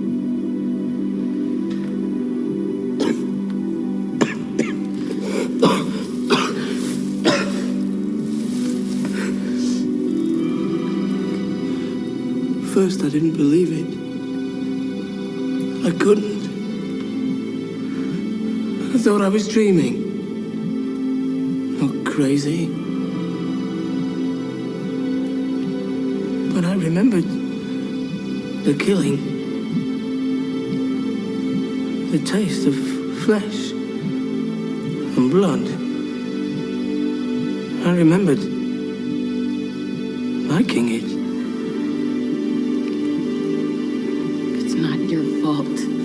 No? If you read in the paper about a small child ripped to pieces by a savage beast, and if you'd woken up that morning with blood under your fingernails, do you think you could say it's not your fault? No. I came to Dr. Hatchet because I thought anything would be better than that. I was wrong. He cuts me, bleeds me, makes me change. Again and again, day after day. Maybe he's working on a cure. You know, maybe he's already found one. I don't kill anymore. And I'm dying. Could call that a cure. Soon it won't matter. Which is why I'm so glad we have you, my dear. Bring her to me.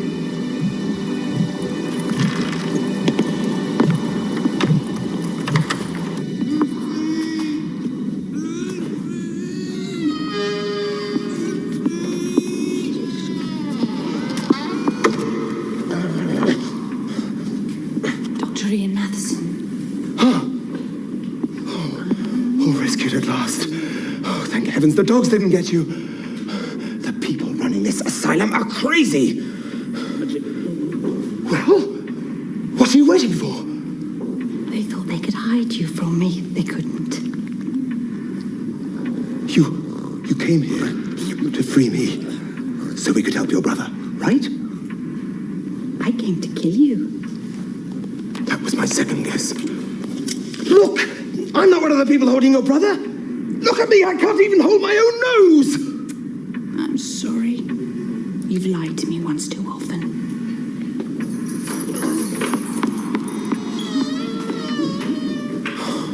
Thank heavens you've come. There's a crazy woman in here. No kidding. Come on, let's go. Go? Where? The doctor needs you. Those transformations, they look so painful. And the constant fear that must come from never knowing what your other self has done, or will do. What a cursed existence. Is that why you imprisoned Derek? Out of sympathy? I have studied aggression my entire life. I understand violence and the suffering that it brings better than anyone. When I saw what Derek became, I was horrified. Here was aggression taken to the extreme. Aggression so powerful it could literally transform a being into another entity. I saw in this man the culmination of my life's work. He's a human being. Is he? Are you? I'm not so sure. What I do know is that both of you are now serving a far greater good. Beats roaming the moors, killing innocent people, doesn't it? So you figured if you could cure him, you could cure violent aggression in all men. cure it? Or doesn't it make more sense to control it? To harness it? What government doesn't want the ultimate soldier? What terrorist doesn't want the ultimate zealot? Imagine a serum that could turn an ordinary man into a vicious killer with no morals, no ethics, no qualms. Imagine the prophet. It had crossed my mind. But none of this is possible unless the serum works. Up until now, I have only had Derek's blood, which has worsened in quality along with his health. The results have not been very successful. But now, with your fresh, healthy blood, I expect a radical turn for the better. All we need now is a willing subject. No, not him!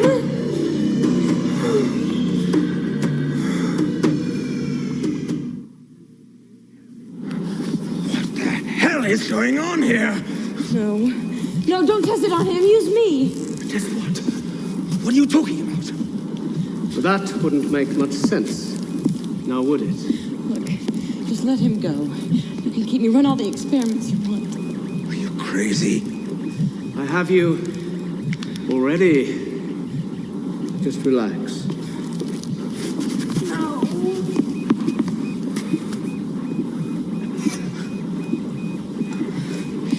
No. If this works, you'll have a new playmate. No. If it doesn't, No. oh well. This won't hurt a bit. No.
werewolf can only be killed by someone who loves them. Loves them enough to feel their suffering.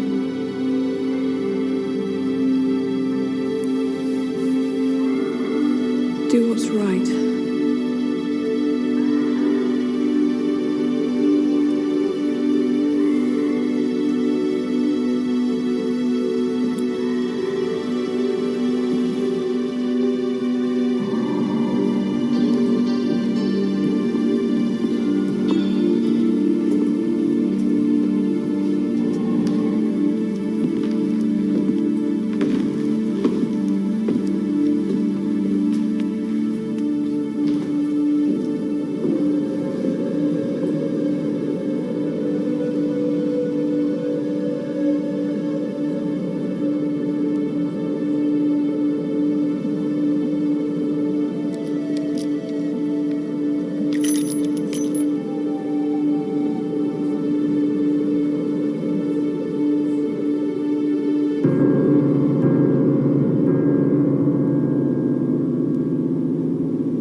Randy?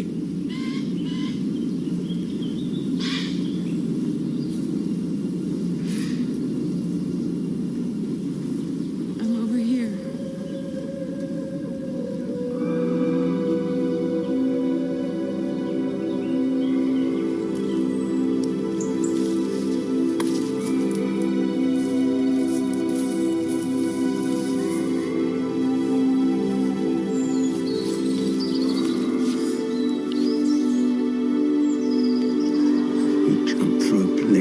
Window.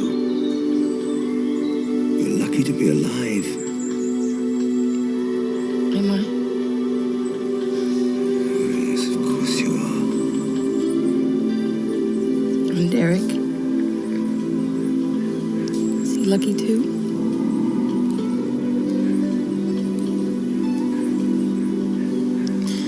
I guess he found his cure.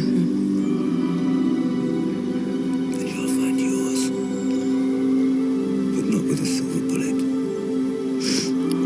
We'll solve this curse together, I promise you.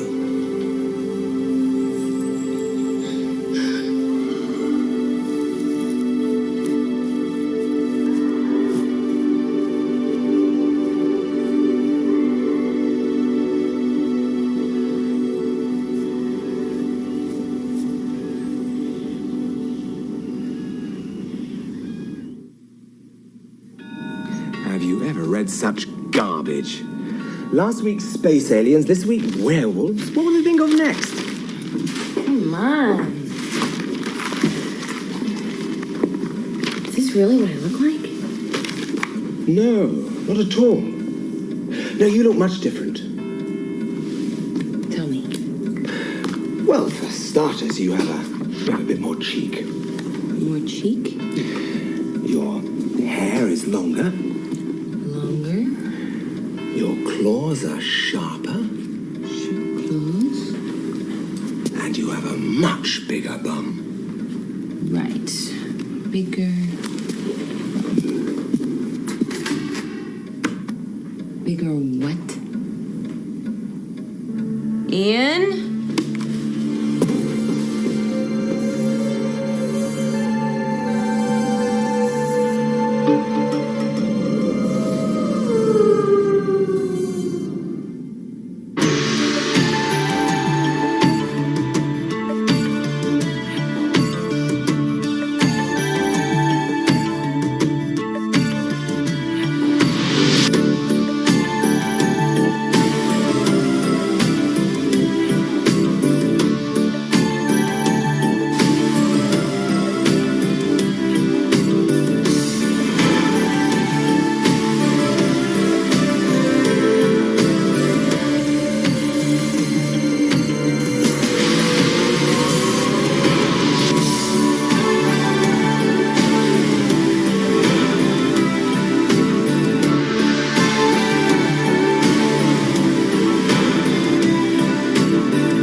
I scream, you scream. We all scream for ice cream. We all scream for ice cream. Thank you. Hershey's chocolate syrup.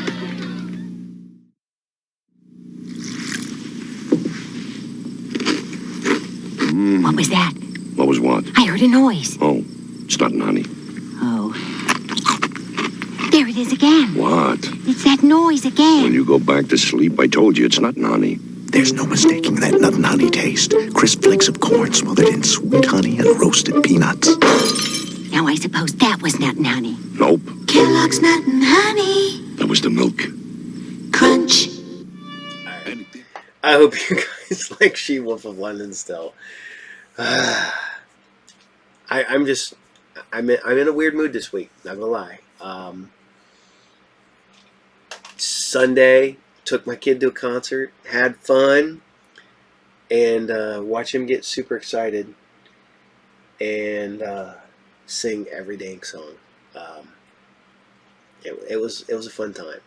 I got to go with my wife, one of my best friends, and my son, and family time.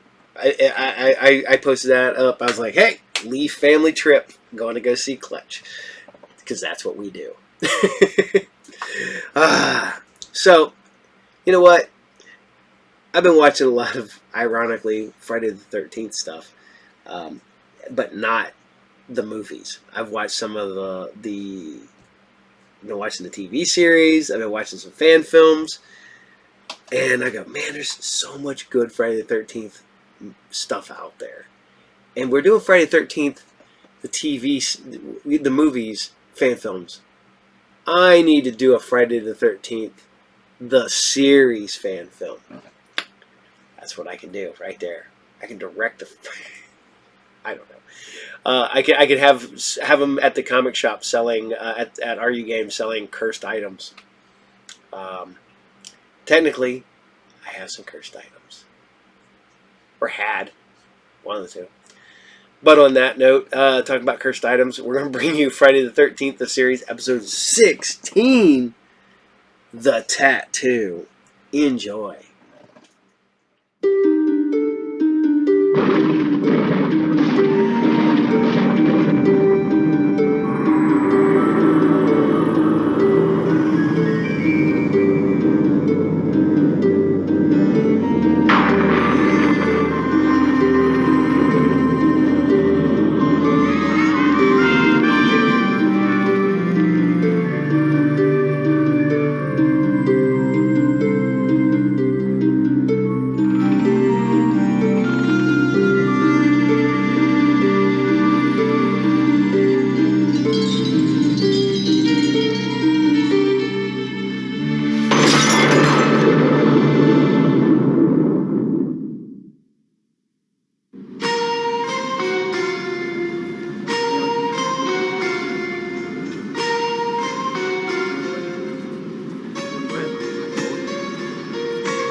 Tommy, you got the most luck of anyone I know. All bad. Maybe it's not bad. Maybe it's just that stupid. Looks like you've got Lady Luck on your side. Yeah, that's it. I got Lady Luck on my side.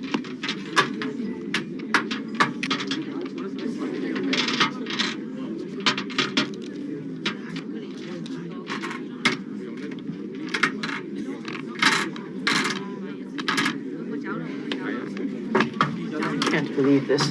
I've never had such bad luck. Believe it, Tommy. You're a loser. Wonderful. Tommy Chen comes through for all of us. Here, buy yourself a present, courtesy of the Big Loser.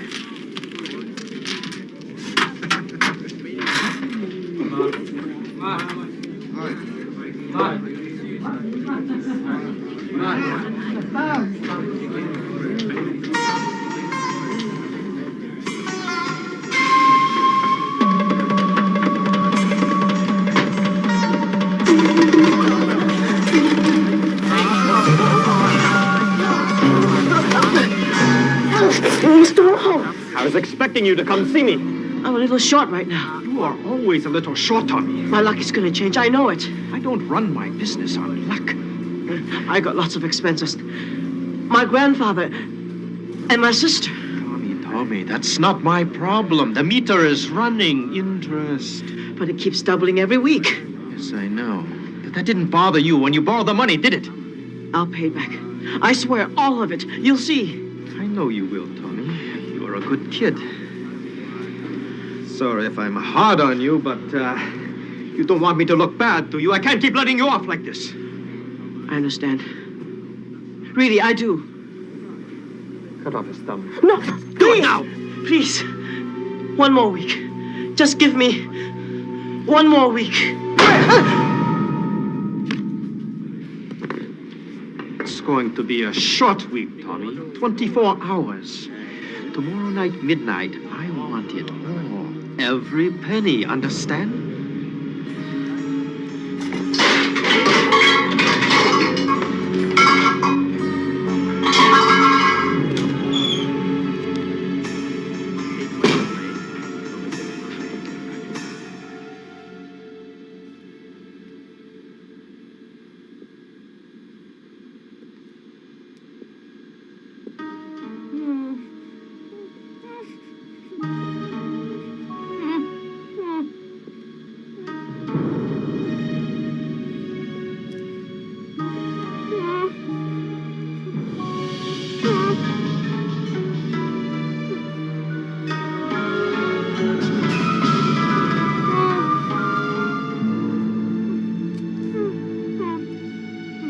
Tattoos are lucky, don't you think?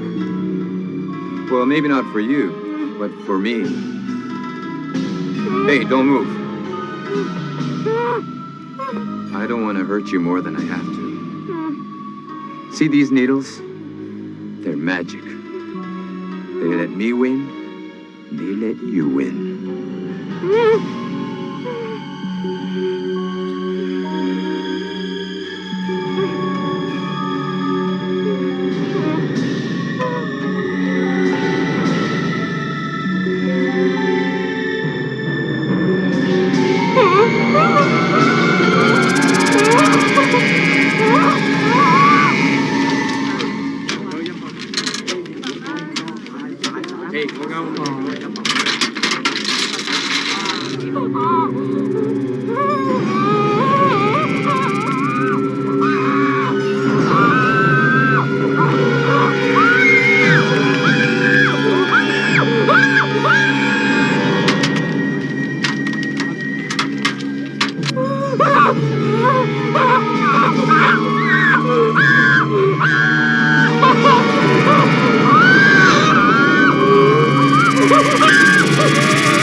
You're late.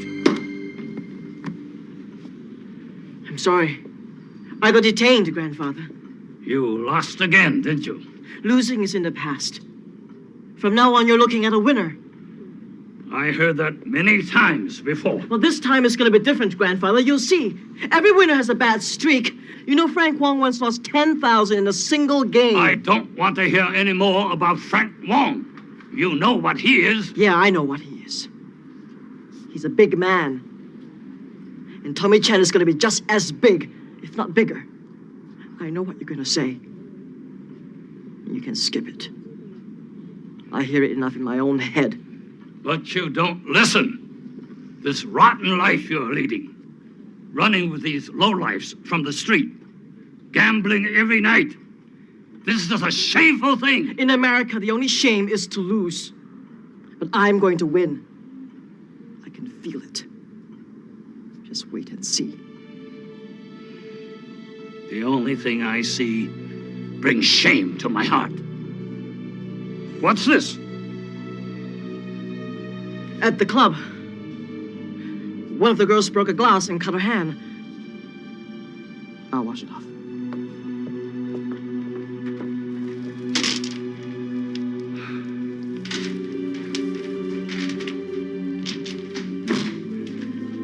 He'll be all right, Grandfather. You'll see. He'll settle down. I have seen this before, child. He has the seeds of your father, my son. Fruit either ripens and falls to earth, or it rots on the branch.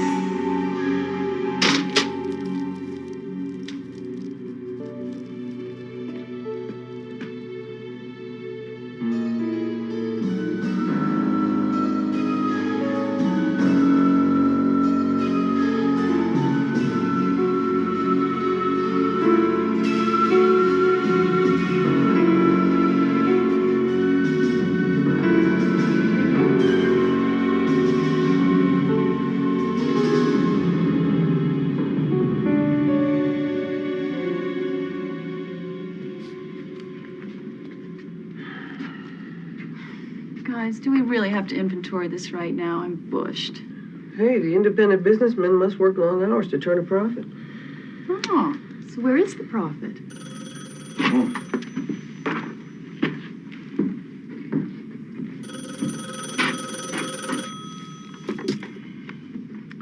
Curious goods. Vendredi's Antiques. Yes, that's what it used to be. I beg your pardon? What kind of needles? Tattoo needles. Would you hold the line just for a moment, please? Tattoo needles in the manifest. Yes, we're just checking that. Mr. Chen. C-H-E-N? Yes. Yes, Mr. Chen, if you have those needles, we'd be more than happy to buy them back from you. And the address is,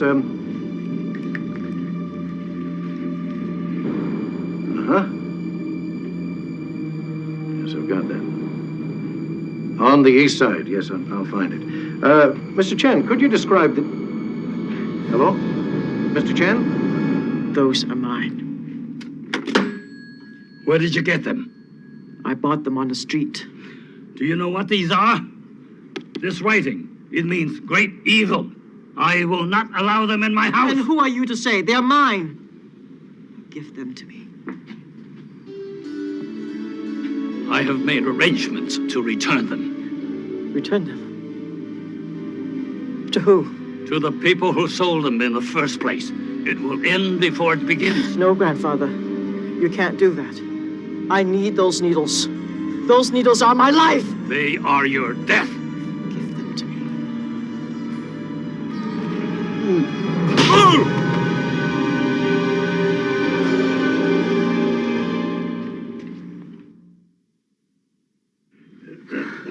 Are you all right, Grandfather?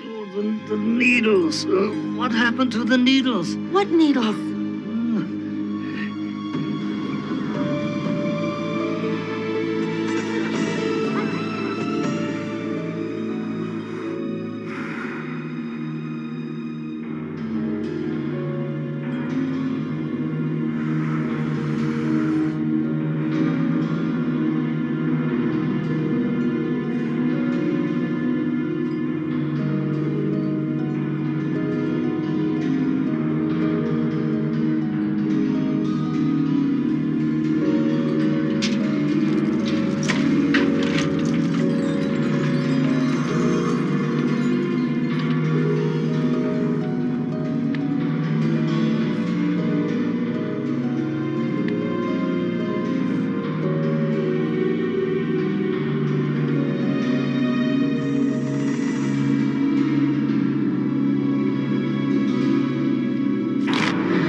This is it.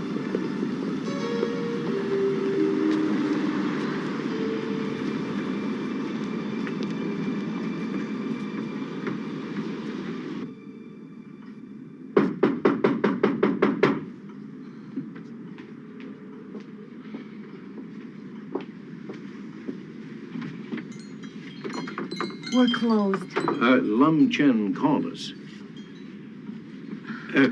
Excuse me. Mr. Chen, I'm the man you spoke to on the phone. What happened? The needles. Mr. Chen, remember what happened to the needles? Gone. A robber came and took them. Please, you must leave now. You're just upsetting him. Forgive me, Mr. Chen. We must get those needles back. Please, I am an old man, and my world is in flames. You must go now. Do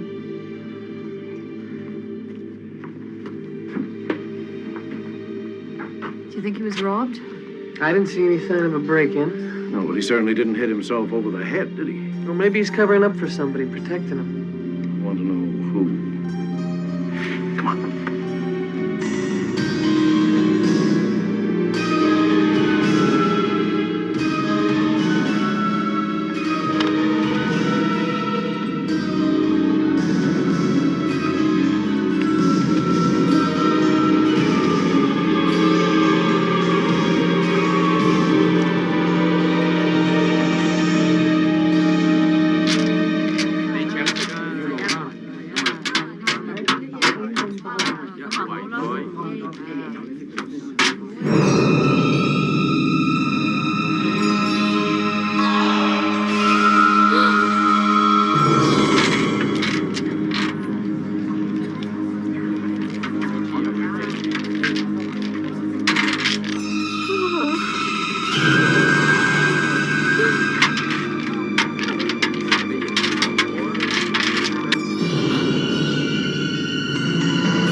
Something? I'll take that.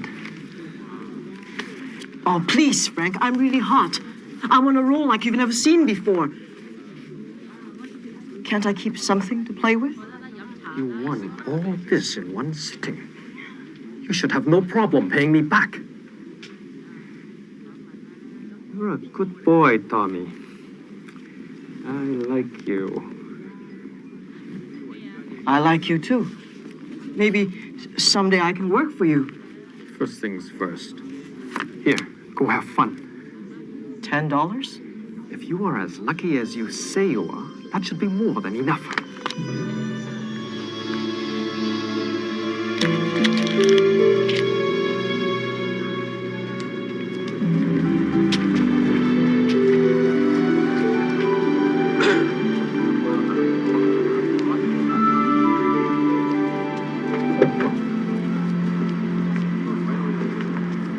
Anyone ever talk to you about your sales resistance? The only way to get the guy to talk. Turns out our friend, Lum Chen, he's got a grandson named Tommy. He's your basic compulsive gambler, except he never wins. He owes everybody in Chinatown. And the old man's probably protecting him. Maybe. Or maybe not. I mean, it could be the girl or somebody we don't even know about. Well, Lum Chen is the only lead we've got. Well, maybe we can find some common ground. Mickey, you could talk to the daughter. Now, you got more room in back for all this stuff. Why don't you take it?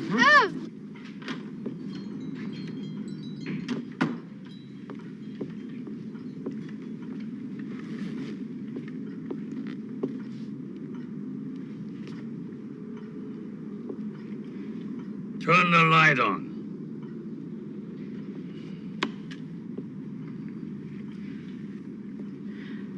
I'm sorry for what happened, Grandfather. But you were going to give the needles back.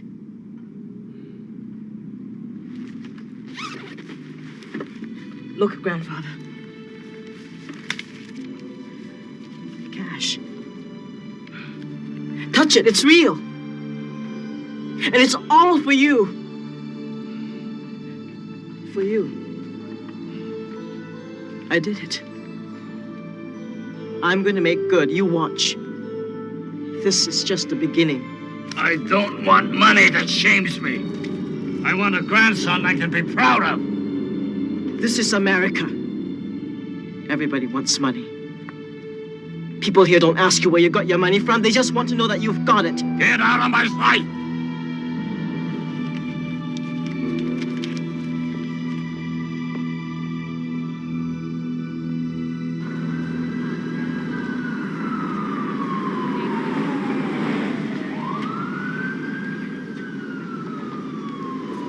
Hey, Jack, Mickey. Who is that? Yeah, he's in the picture. That's Tommy. Brian? Got him. Oh, be careful.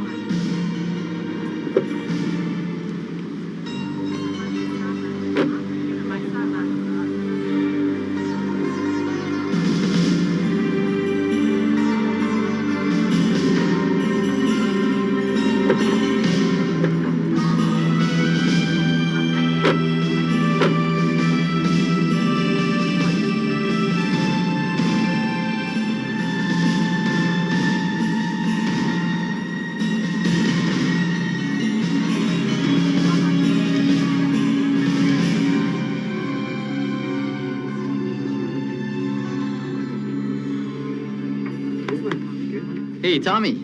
Heard about the big hit you made. It sounds strange, but I can't lose. I've got tattoo needles that guarantee my luck. Get out. It's true. I'll show you. Excuse me, sorry.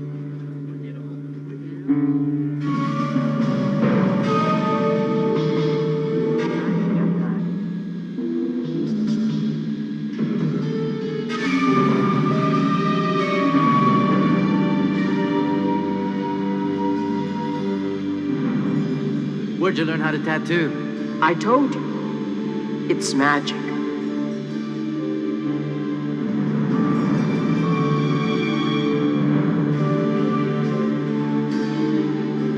Okay. Now just relax. Wait down here for a while until it dries. Then you see. You're gonna win big. Big.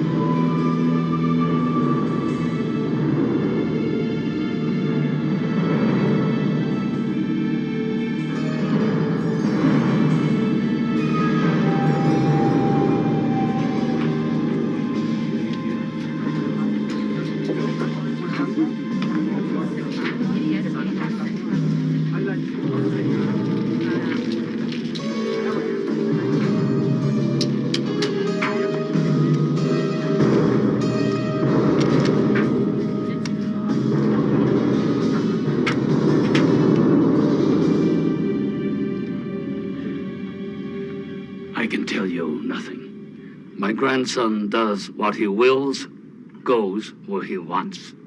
Doesn't it matter that he may be involved in something dangerous?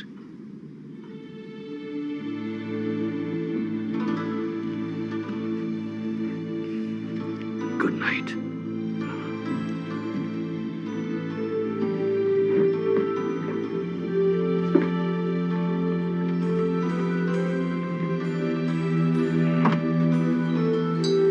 Is Tommy really in danger? If he has the needles, yes, he is. He gambles at Sam Ma's place by the river.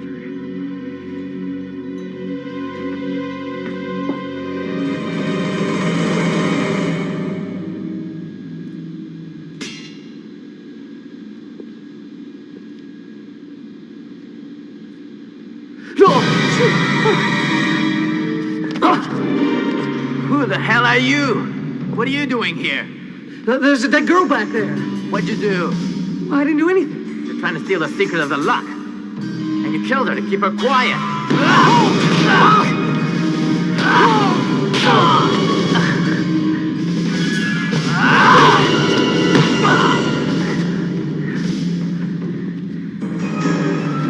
No. Say goodbye.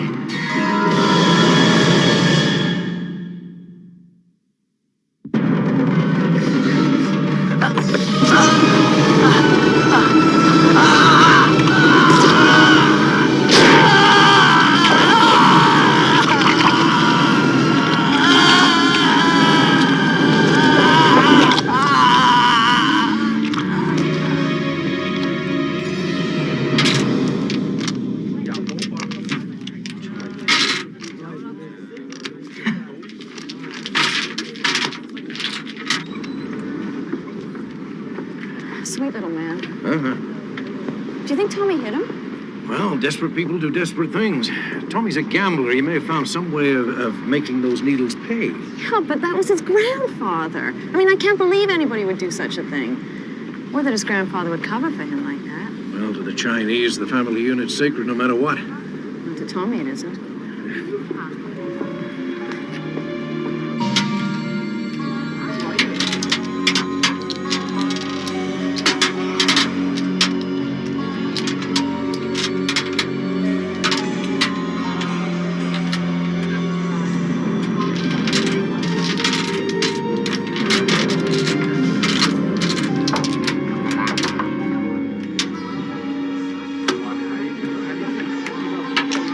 Good luck next time, guys.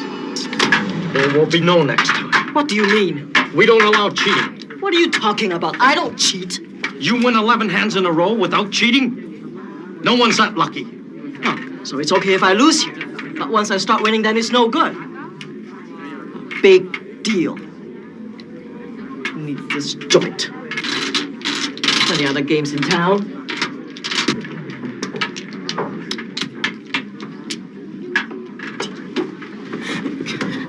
Hey, Frank. What's up? You tell me. You run into a bit of bad luck, didn't you?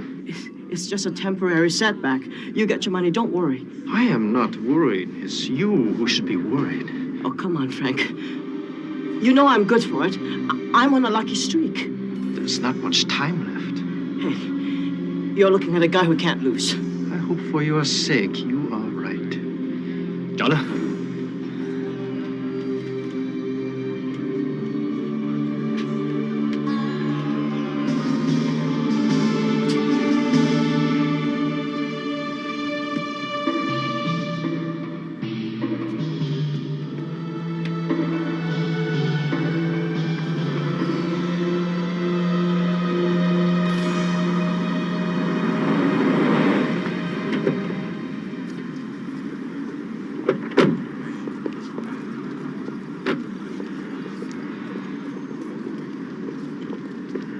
Have you seen him? Tommy, did you see him? No.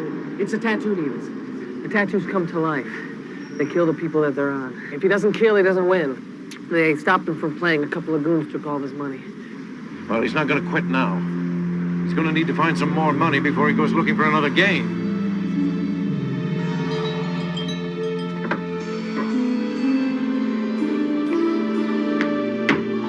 What are you doing with the Ming vases?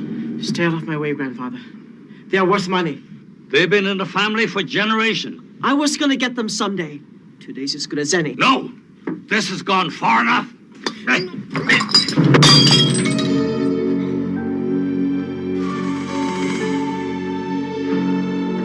No, Lee, listen. I just need a game. Lee, you know me better than that. Lee? Lee?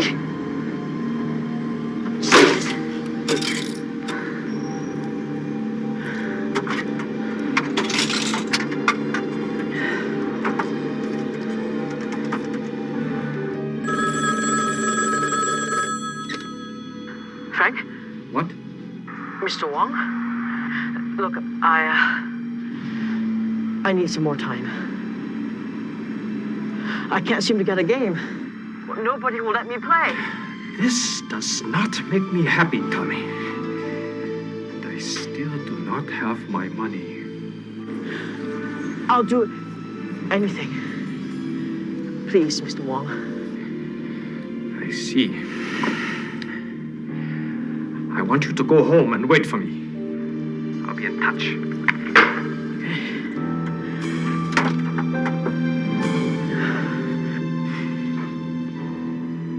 We have a player. The game is on.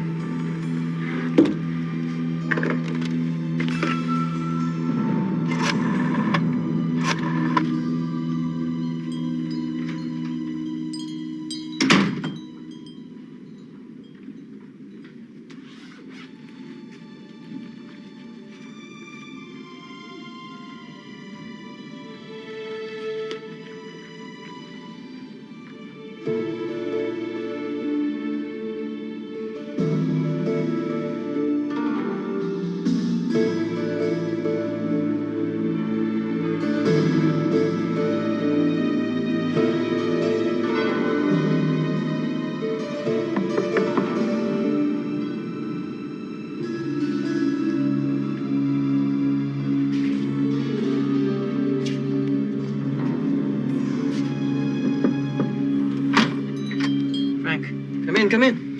Hello, Tommy. I want to talk to you. I know of a game that's looking for some new blood. Are you interested? Sure am. Are the stakes high? Very. Well, then I'll be able to pay you back everything I owe you. In fact, you might say it's the ultimate game of chance. Frank, with the role that I've been on, there's no such thing as chance. Here's the address. They're expecting you. Oh, be there at 11. Not early, not late. You miss by 1 minute and you blow it. And I'll be very unhappy. You don't know how much I appreciate this.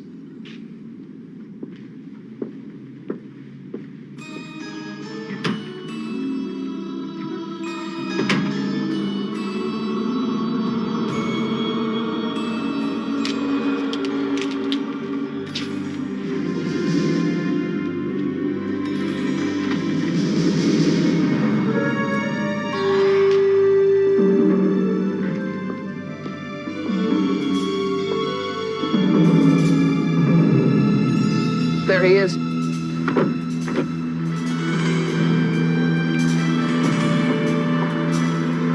I wouldn't do that if I were you. Hey, we're just going for a walk. Oh, it's a bad idea. You never know who you might meet up with in this part of town. There's something I don't understand. What brings you to a part of town where you're not wanted? We had no idea that we weren't wanted. Trust me, you are not. We have our own customs, our own ways of doing things.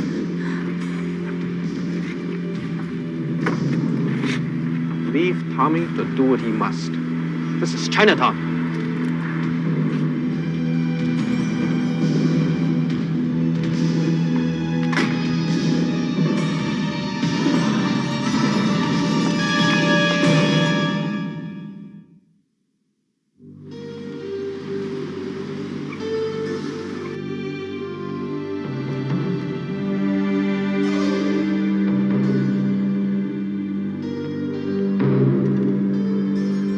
Entertain you here a while until Tommy Chen returns with what he owes me. And then I will decide what to do with you. Bad mistake.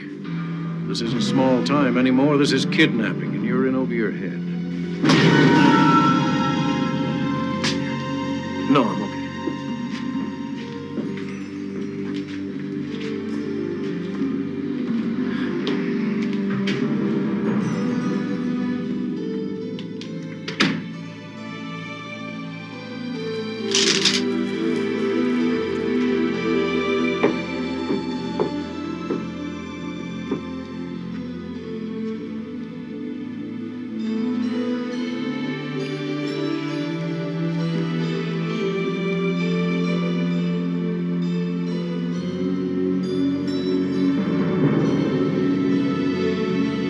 Linda!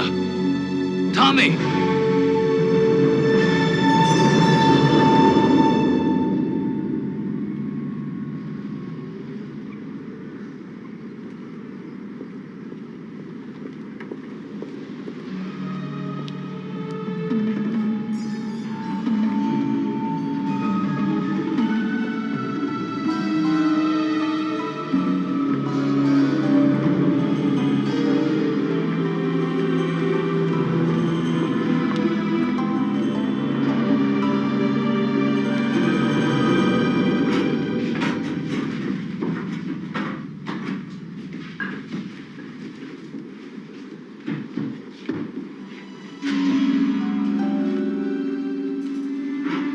Jack, you want to take a look?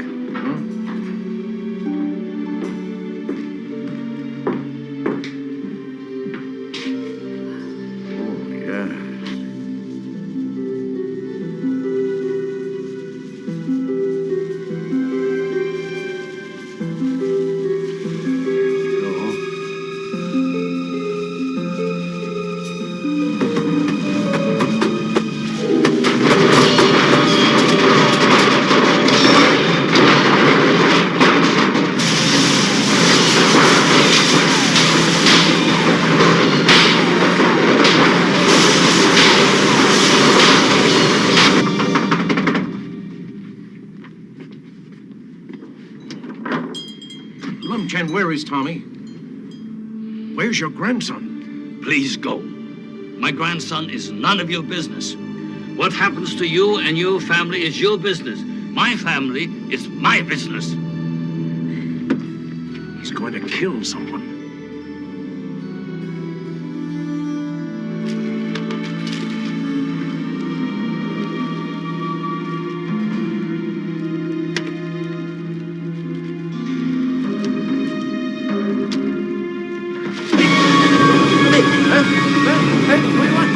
Let me go. Tommy! Linda, What are you doing? get out of here. I want to help you. Help me. You just cost me my life. Please, Tommy, I love you. We're family, whatever trouble you're in. Let me help you. You want to help me? All right. I'll let you help me.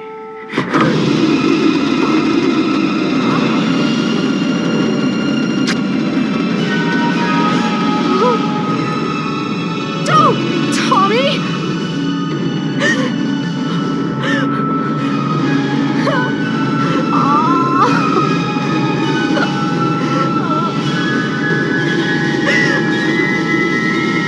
Do you know where he is? If Linda's with him, she could die.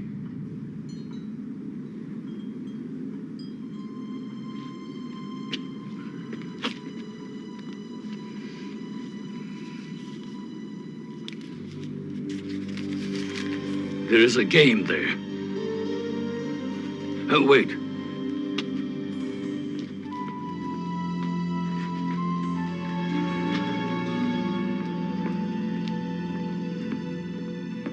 I know nothing about tattoos, but this needle is from the monastery at Shanxi. It carries the mark of a healer, my grandfather.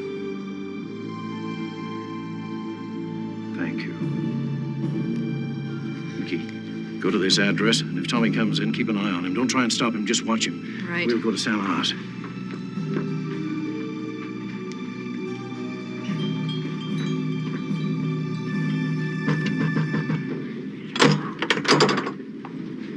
Frank Huang sent me. Yes, come in. Am I late? You are precisely on time. What are we playing? Life or death.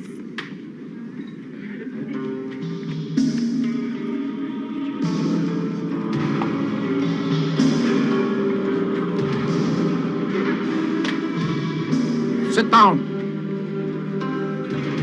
Mr. Wong said you were willing to play anything. I am.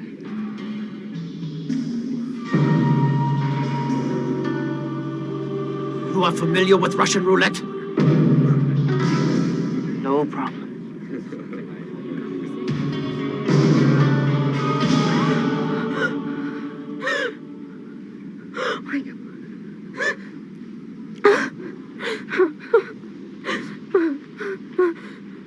Jack!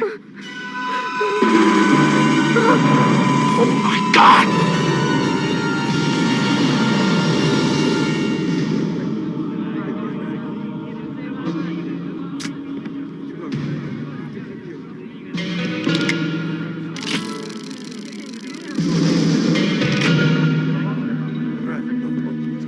We will spin to determine who goes first.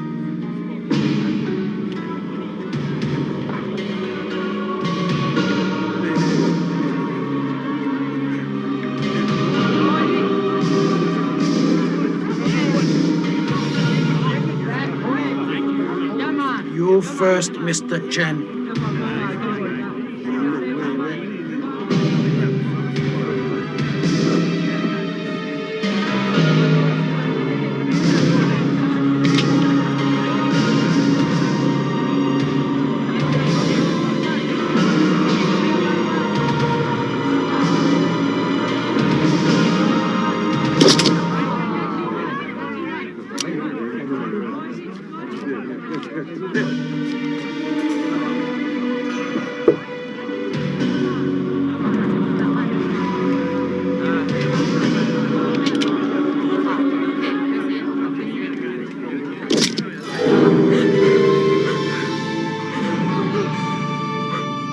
Brian, for God's sake, don't move!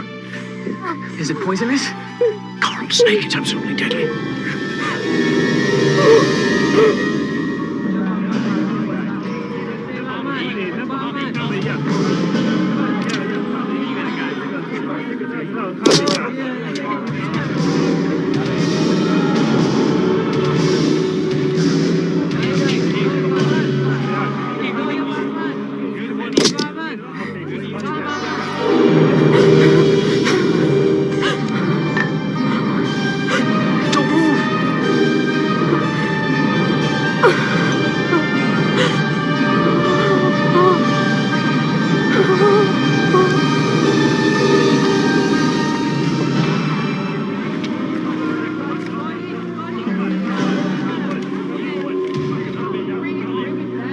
I'm afraid you get the last shot.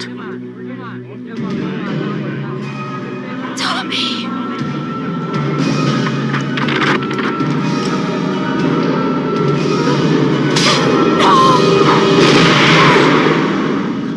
Oh my God. Tommy tried to kill me.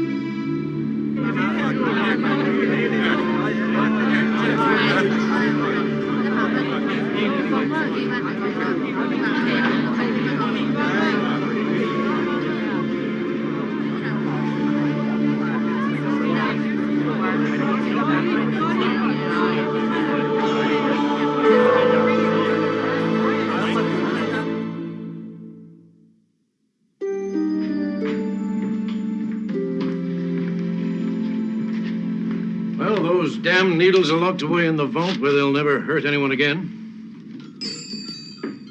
Lum Chen. Linda, how are you? Oh, fine. I come to thank you for saving my granddaughter and to offer you this token of my appreciation. Chen, your grandfather's. We are very honored. You know, I think I might have been mistaken. About what? In a rush for progress, I thought we had lost the time-honored values of family honor and tradition. But when I look at you three, I realize that I was wrong. You are very much a part of the old world. No, we didn't lose those values. We might have put them aside for a while. This is very interesting. You are a healer. No, not a healer. But I've always been very interested in the art.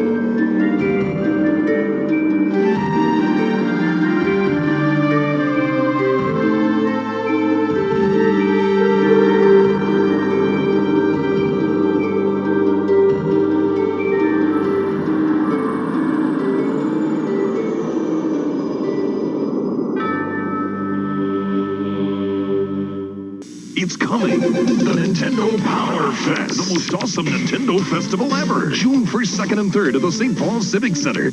Kids, Fox 29 Kids Club wants you to be there. Play hundreds of Game Boys all day for free, including new Nintendo games never even heard of.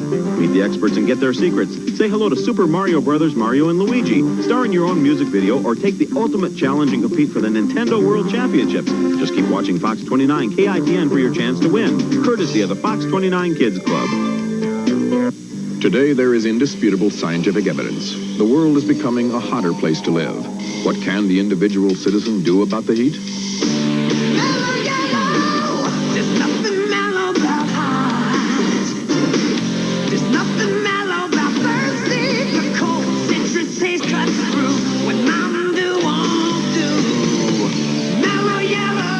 better thirst quencher. There's nothing mellow about it. You know, I'm getting ready. Talking to my friends, talking to the wife's friends, getting ready to run a campaign, working on this, getting it all ready. And we're going to run a World of Darkness set in the 1880s. And that's what I'm working on. And because that's around the time of Dracula, the Rue Morgue, Jack the Ripper. Yes, I know it's quite a bit removed, but Frankenstein's in that, 60 years earlier. But yeah, I kind of like that whole feel, that whole aesthetic. So that's what we're going with. So if you want to run a campaign with me, you have to play a character that's based in the 1880s. And so no machine guns. So I hope you guys dig Friday the 13th, and still do. I absolutely love this show, still to this day. And yet again, we always talk about those things that catch you at the right time in your life. This is the one that caught me at the right time for Redhead. Some will say right there. But then Joe pointed something out to me the other day, and I go, man, like you had her and you had Mickey in Friday the 13th, the series, and I'm being a huge comic book nerd, so you had Jean Grey, Mary Jane, you had Barbara Gordon. I'm like, oh, dang, okay, huh? Because you didn't really have any redheads on TV back then. I didn't pay attention to that until recently. Everything was brunettes and blondes. I mean, it's weird. Till Gates McFadden showed up. That caused issues too. So I know it's bad. I actually think Gates McFadden is still like really pretty, even though she's like 70 some years old. But that's acceptable. I'm 50. So hope you guys. We're going to go. Fingers crossed. This show gets past the the YouTubes, but we're going to bring you Swamp Thing, the series. They brought back Dick Durock to play Swamp Thing. John Glover, who would go on to play Lionel Luthor in Smallville. He's also in Batman, the bad one, as Jason Woodrow. He's the Floridic Man. And I'm like, man, this guy is very, very prominent in the DC universe. That's all I'm saying. And I like him as an actor. So here you guys go. Hopefully, fingers crossed, Swamp Thing, Episode 1. Enjoy.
It is what I am.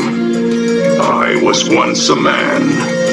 I know the evil men do. Do not bring your evil here.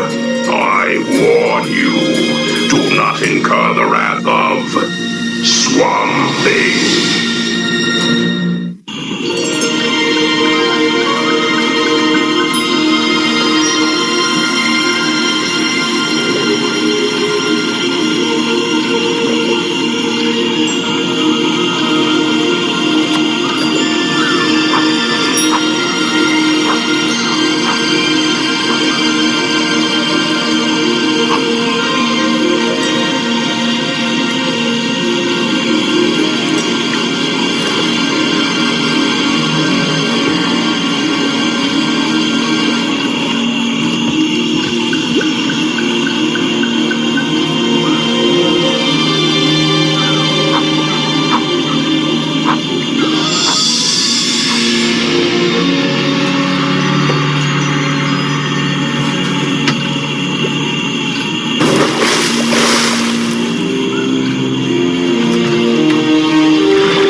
Friend or foe?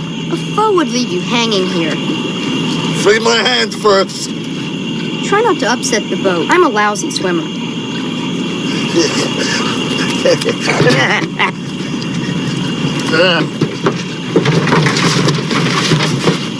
Roll me to blind over there. Then go get me some food, will you?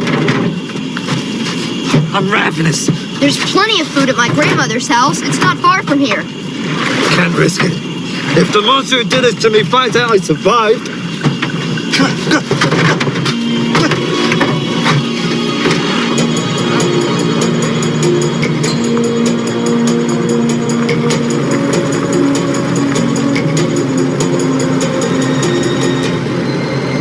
Mrs. Langford, need a ride home?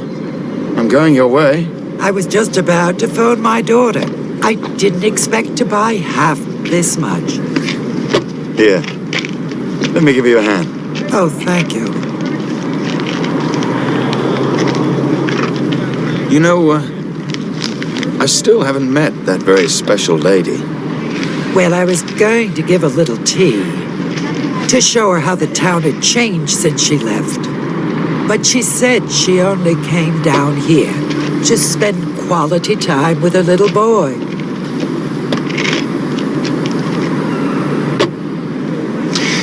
Do you think you should go out with me?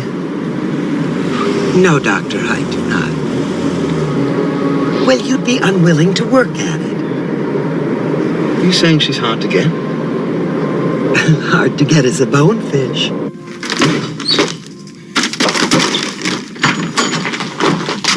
Thought you'd still be out documenting the swamp. What's all this for? I found this dwarf in the swamp. Dwarf? He said some monster hung him out to die. I cut him free, but he was too scared to come here to eat. So is it okay? He said he was ravenous. Stop it. You said you would. You said there'd be no more lies down here. Might as well pack the hell up and go straight home. Now what?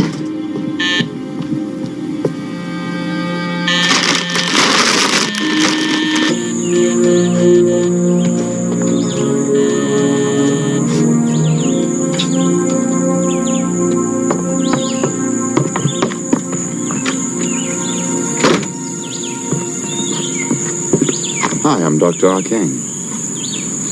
Take them before I start sneezing. I have some very amusing allergies.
Thanks for saving me from that thing. If I was a dumb kid, I'd think I was dreaming. Only dumb kids dream. Would you mind telling me what you are? The more I tell you about myself, the less you know. You don't want to tell me. I will, in time. Come, I'll show you the way home. I know the way home. By foot. Toad Boy stole your boat. How do you know?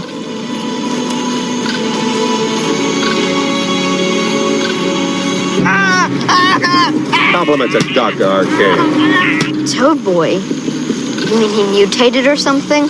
Strange things here. I'm used to strange things. I'm from Philadelphia. See, I got this thing where I love to wander around different neighborhoods late at night. I sneak out after my mother goes to bed. You'd be surprised some of the things I see.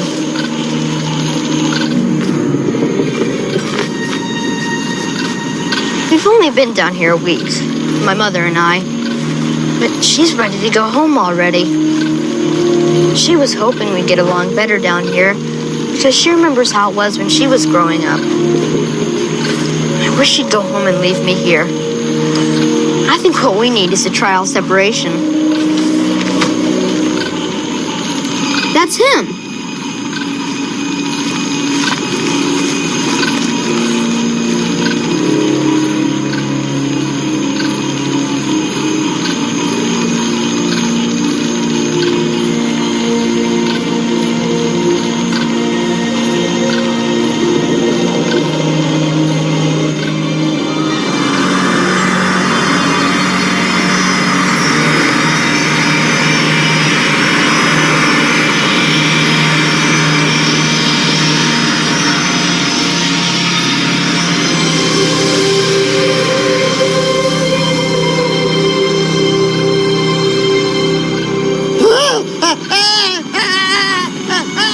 Wait, he's a friend!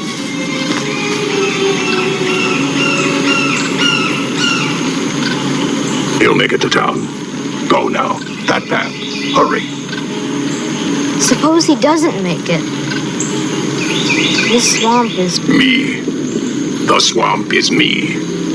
I am the swamp.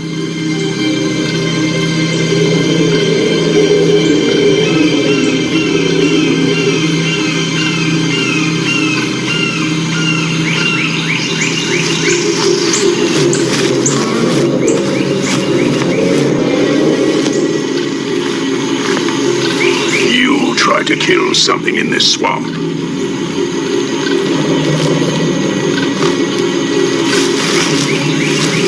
Just a dwarf. You will never try it again.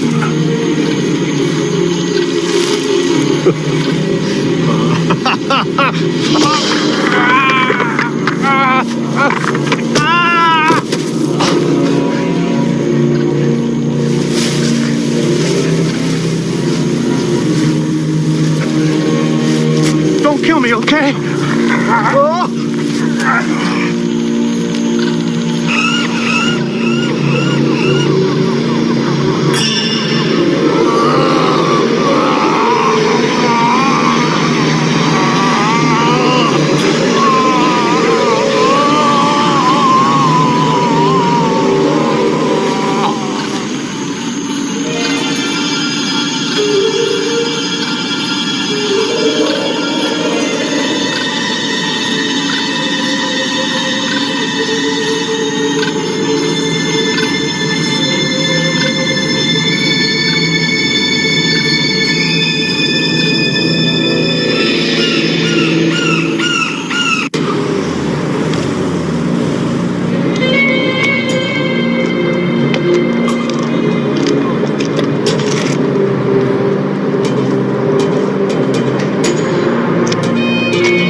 Humphrey!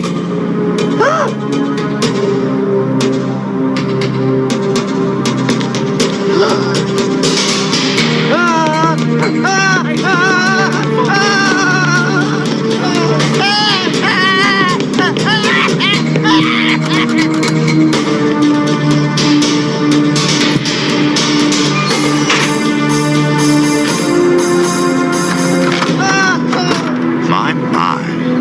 Nobody home. Keep it away! Keep it away!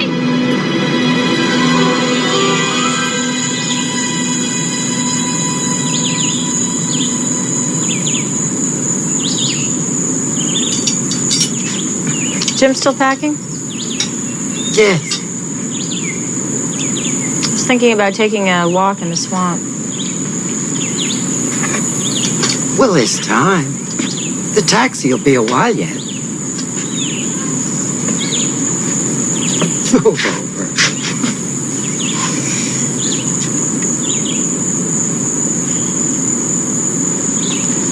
Let Jim stay here this summer. But you have to go back. You do important work. Psychological research, it's important to a lot of people. But what does he have to go back to? It's not as if he has a large circle of friends. He's no friends at all. We can make them, but his lying drives them away. I don't know why he lies. I took him to the best child psychologist on the market, And he told the woman Jim Kipp wasn't his real name. His father was a liar, too. And you did your fair share when you were his age. You remember that heart-shaped emerald that your father and I gave you for your 12th birthday? You told us it was stolen. And you'd lost it, carelessly. Sometimes lying is less painful than telling the truth. Mom, if you want to help me find my way back to my child. Right now, you're bad for him. He needs time off from you. Give it to him.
What a dump.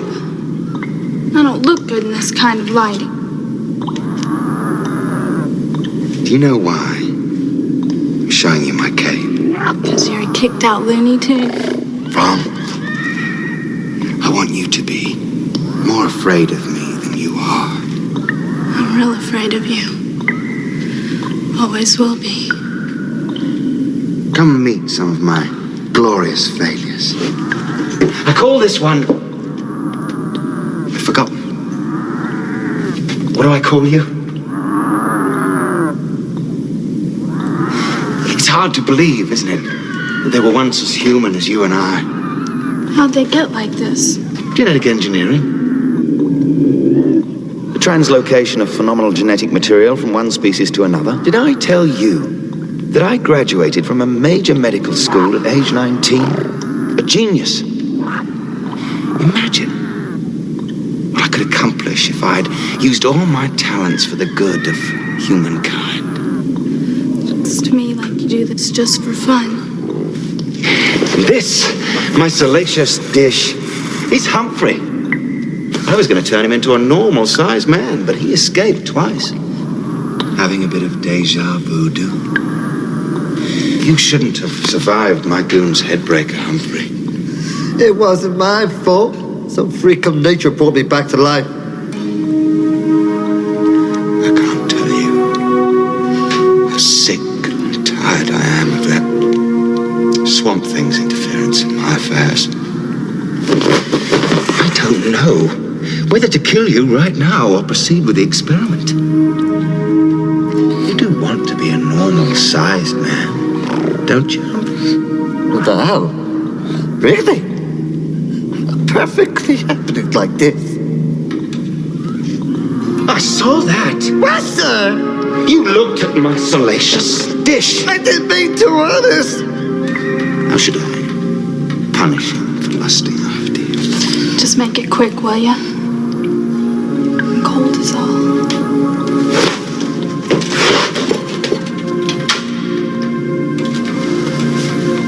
know what, Humph?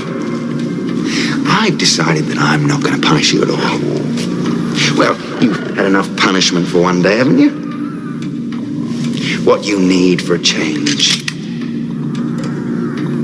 is pleasure. Really? Well, I'm beginning to get just a little bit sick of all this. Go to it, my man. Come on.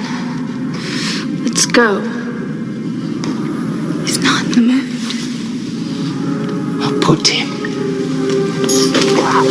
in the mood.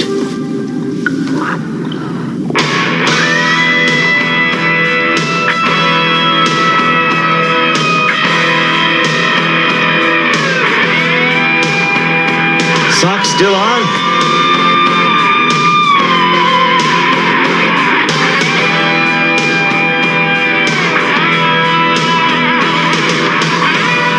You've outlived your uselessness.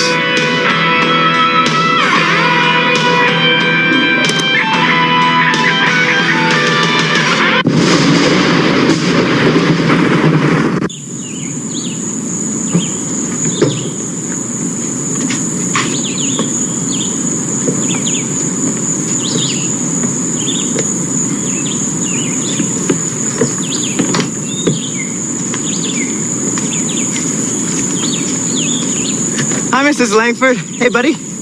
You didn't get a chance to meet my grandson. Jim, this is Obo Hardison. Obo, this is Jim Kip. It's not my real name. Hey, well, Obo's not mine either, so what are you gonna do? Wait! Oh, wait. Oh, take those, but not Jim's.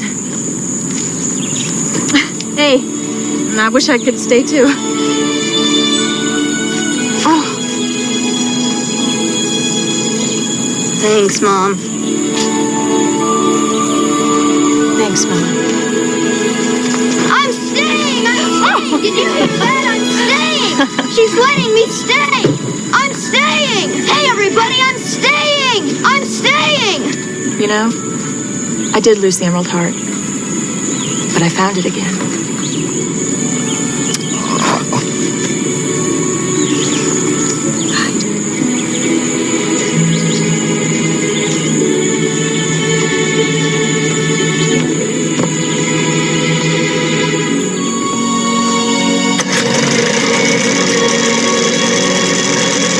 She's letting me stay! Hey, I'm staying!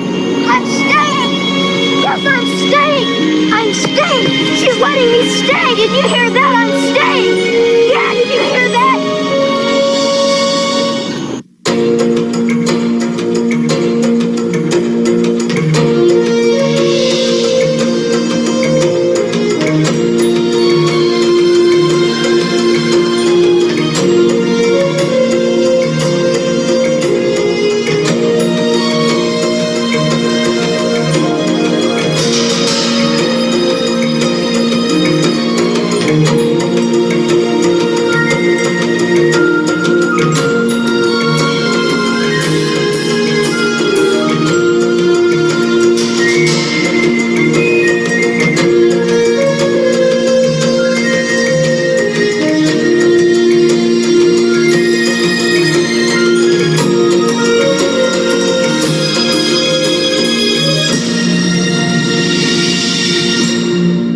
It's Magic Summer from Coca-Cola Classic.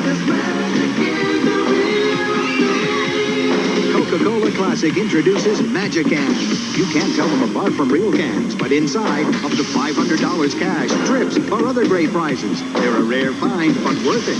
Because with Magic Cans, you can win instantly.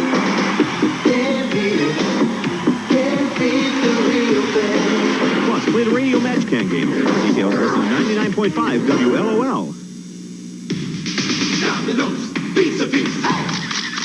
What could be better than the new Domino's Pepperoni Pizza Feast with more pepperoni than ever before and loads of extra cheese for just $8.99? Another one for only $4 more. But don't go out. Just pick up the phone. Hey, Twin Cities. Only Domino's gives you a large for so little. Get Domino's large pepperoni pizza feast for only $8.99 and a second large one for only $4 more. The pure, clear reproduction of an image. master. To those who have turned over every stone trying to find a large selection of Mitsubishi, we present this master.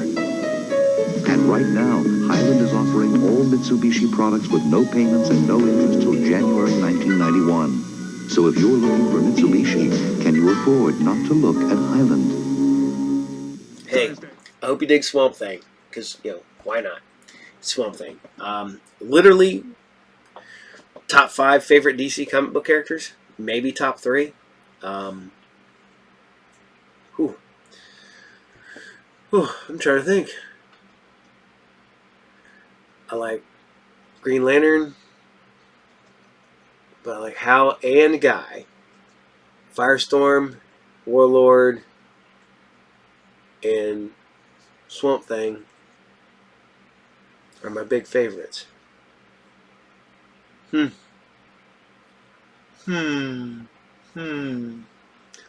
Swamp Thing's probably like 3rd. So it's like Firestorm, Hal, Swamp Thing, Guy Gardner, and then Warlord. Maybe. Also, it depends on which way the wind's blowing, because my characters change. Because I like Demon. I like a lot of obscure DC characters. So, yeah. So, all right, we're gonna bring it to an end here tonight. Hope you liked the entire episode tonight. It's just something I love putting these together. Although I will tell you this, I am currently planning on doing another Halloween episode of The Doctor and the Witch, time permitting, and we're trying to work on getting. I'm working on trying to get movies now, not movies that you've seen. Hopefully, I'm talking to some directors, friends of mine, about using their movies to show on the show. So. We're working on it. We're doing some big things here, hopefully.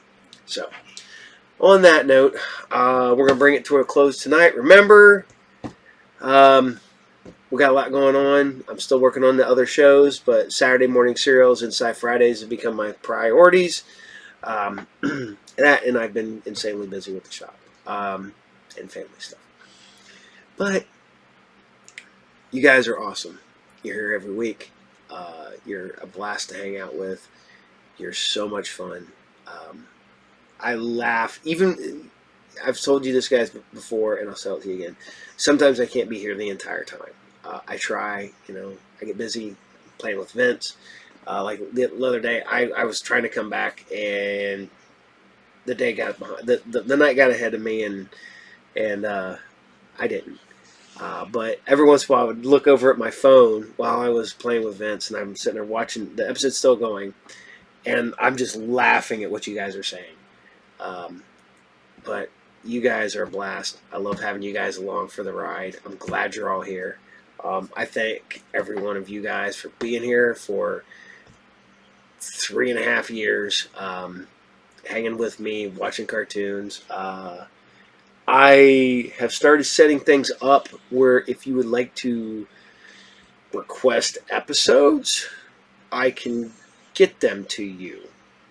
Maybe legally wise, but maybe we'll go over to Patreon and you can go over there and you can donate some money and you'll get a free thing sent to you. Ways around that. So I'm going to leave tonight. And I just want you guys to know you guys are all awesome. And Eddie, this is for you because you keep asking for it. This is Anti-Gravity Room. Past the credits. So enjoy. And I don't know why I forget to say this, but y'all take care, and I'll see y'all there. Captain out.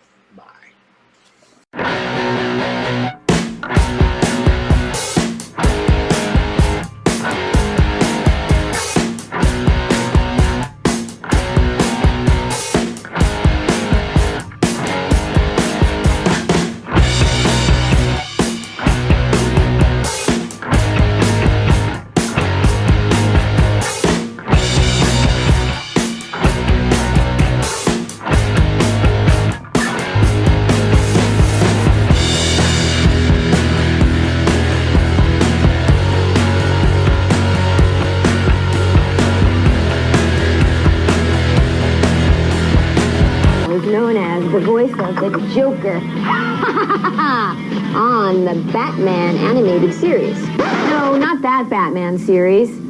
He's also known for another role in the past that you might be familiar with. Is that a hint or what? And here's what he had to say about the art and science of collecting. I started out collecting books that I remembered having as a kid, that specific Dennis the Menace comic. Some of my favorites were from the EC Company in the 1950s, and they did things like Weird Science with these cool monster covers. And the ones that really got them into trouble with the Comics Code Authority were their horror comics, like Crypt of Terror. It just represents a part of American history where everyone was very paranoid and wanting to regulate what we see and hear and think. Kind of like 1996, come to think of it. Here's one that really drove the teachers crazy. This one looks exactly like a composition book, so you could smuggle it into class. Here was a special issue. 324 pages for 50 cents. Can you imagine that? Look at that. It's like a small phone book. One of my most valuable books is the first appearance of Batman, which is Detective 27. They tried him out in one story, and he became so popular about a year later he got his own title, Batman 1, and that's in really good condition. This thing gets so stratospheric in terms of price, and the whole idea back when I started collecting 20 years ago was you could pick them up for 50 cents to $1. I bet you Steven Spielberg has books that he can't get or he wants. And that's why I'm ditching comic book collecting. It's just too much. Anything comic book related, well preserved, will go up. We have a collector extraordinaire by the name of Bob Burns. And here's what he had to say about his stuff. How did you start collecting movie props? I went to school with the kid. His dad made all these props for movies, and he had this cane head from the Wolfman, which I just loved because I love horror films. And he just gave it to me one day. I said, here you can have it. And I think subconsciously had started my quest for like saving these props and stuff, because these things are like Rembrandts to me. These are works of art that people should be able to see. Jack Pierce, who did the Frankenstein Monster, the Wolfman, the Mummy, all of those great films. This is a mummy's curse face that Lon Chaney Jr. wore in the film. This is the only remaining piece of Jack's work that exists today. It's in latex rubber, and he gave it to me in 1962.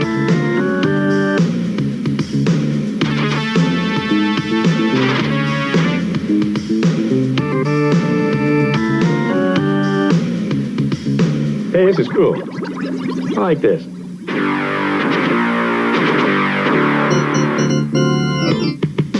Are these all your toys? These are all my toys. Most of them, the old ones go back to when I was like 5, 6 years old.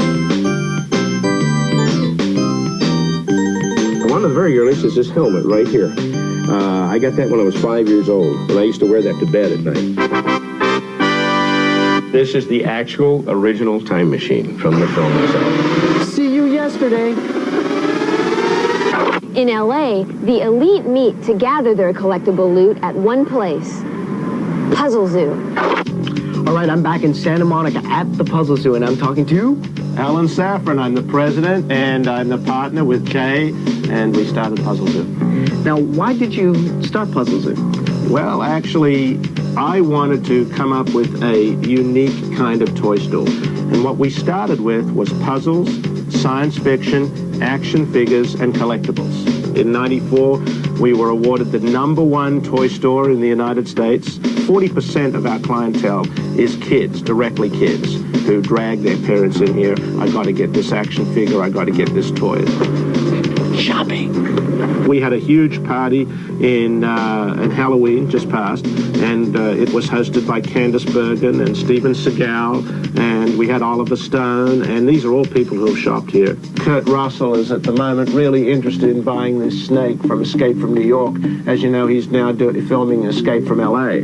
So he's asked me to hold this for him, not sell it to him if anyone wants it. And I have one Japanese customer who comes in about once every 2 or 3 months, and he routinely buys anything between 50 to 70 built models at a time. Do you collect anything? I mean, being around all this, I mean, I'd have half this stuff in my bedroom. Well, I don't so much collect this, but I do collect the other side of our business, which is puzzles. I have one of the largest collections of puzzles in the United States. I have about 3,000 puzzles. Now, Alan, you must have a favorite thing in the store. I have Rick Overton's work over Let's here, go over. which I think is incredible. He's designed the thing. This is all scratch-built models from his own script and his own hope-to-be upcoming movie. And it's a science fiction, come Jules Verne style of movie. And look at the work and the intricacy on these models. I mean, it's just looks total Terry Gilliam. Yeah, exactly. And it's all scratch-built. There is no model. All he has to do is take this to the studio and sit this on the table. This is my idea. Yeah. Look at this. This is a work over 6 or 7 years. Unbelievable. Well, thank you very much, Alan. Alan at the Puzzle Zoo. Come down to Santa Monica. This is the place. And now it's time for another anti-gravitational poll. Here. And we want to know, what's your most valuable collectible? Probably the most valuable item that I own, it would be Giant Size X-Men #1. I've had it for a really long time, and it's kind of worn out and dog-eared, but it's still the most valuable thing that I own. The thing I'm collecting most is Star Wars, all the action figures, posters, comic books. And I've been collecting it for 15 years now. And I'd say my most valuable piece is a little Jawa with a vinyl cape still inside the package. That can go from $400 to $1,000 depending on the crazy collector who wants to buy it from you. Yeah, I collect resin kits, I collect comics, I collect, you name it, I collect it. But if I had to pick something most valuable out of all my collection, it would probably be my #1 Iron Man comic book. It means a lot to me. Paid around $500 for it. It really isn't worth that much, but to me, it's worth it. Hi, my name is Daniel Klaus, and I do 8-Ball Comics, and we're here in my tiny museum-like room where I have all my various lifelong collections. These are my gigantic collection of bad records, which I buy only for the covers mostly. Things like this woman's hairdo. Here we have these little toys. It's Alfred E. Newman doll that I painted myself and decreased the value by hundreds of dollars. My parents would have hated them. I think that's why I like them. Things like this, you never know when you're going to find something like this. I mean, I would pay any price for this guy. This is a Fredericks of Hollywood catalog from, I think, 1965, 1962 maybe. Stuff like this is great to steal ideas from, women with pointy bras, things like that.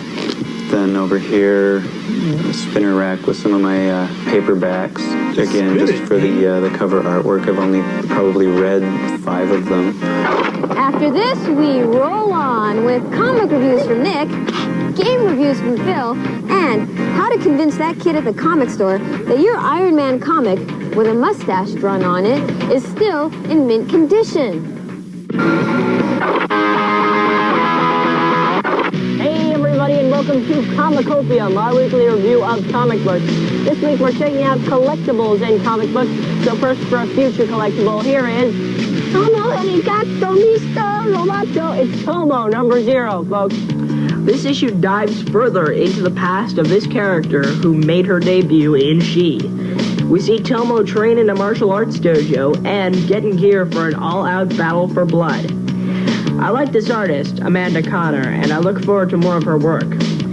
The books following this cast of characters created by Bill Tucci have proved to be very collectible and rare. So get this and hang on, because everyone needs something to pay the rent with. This week I was introduced to a great book called Hellboy, the Corpse, and the Iron Shoes. This follows the adventures of the foul-mouthed, quick-witted beast they call Hellboy. This time he must find a place to bury one of the undead. It's a lot harder than it sounds. Trust me, I know. Great book. 4.5 out of 5 Gs on the anti-gravity scale. Now that you've seen something that's collectible that you can get today, try checking out something that's been collectible for 30 years. Green Hornet #1 is one of the many highly collectible gold key books of the late 60s. Right now it holds a value of $35, but with the new Green Hornet movie coming out, it's bound to skyrocket. This issue features a photo cover of, get this, Bruce Lee. Now this little bit in comic history is a rare find, and I give it 3 Gs on the anti-gravity scale. Next up, it's the Simpsons comics, #16. Patty and Selma lose their jobs at the DMV and their home. When forced to move in with the Simpsons, they wreak havoc on Bart, Lisa, Maggie, Homer, and Marge. This installment in the series includes a kooky bongo grab bag comic that takes a look at the day in the life of Bumblebee Man, plus a contest, redesign Radioactive Man's head. I got mine. Now, The Simpsons are my fave, but I think they lose something in comic form. Needless to say, it still gets 3.5 Gs on the anti-gravity scale. Well, I guess that's about it for Comicopia this week. See you next time. All right, this week's game review is Destruction Derby. For which format? Sony PlayStation. Now listen to this. It's made by Psygnosis, this game. And when you saw on the sampler disc, it looked great. You were smashing cars, the car gets dented. Now when I first popped in the real game, we realized, me and my friends, it was kind of hard to play, hard to control, and it really puts you off the game right at first. But I did have a day where I got to play it and play it and play it, and the more I got used to it, and the more I got used to manipulating the controls, the more I loved this game. There are 4 modes of play. There's time trials, which is basically time trials. There's wrecking racing, where you're racing and as well getting extra points for hitting other cars. There's also Destruction Derby, which is a lot of fun. It's a huge oval, and basically it's gladiators, but you're in a car, and you get a certain amount of points for smashing the other cars. If you make God do 360, you get 10 points. If you hit his fender, you get a certain amount of points. All you have to do with this game, I'm telling you, sit down, learn the controls, and really with any game, sit down, learn the controls, and learn to manipulate whatever it is you're driving or using, because once you get that, once you get the hang of that, the game starts to really show itself in its like true form. I'm telling you, I give it a 4 out of 5 on the anti-gravity scale because it's a great game, but stick with it, sit with it, and learn the controls. Oh.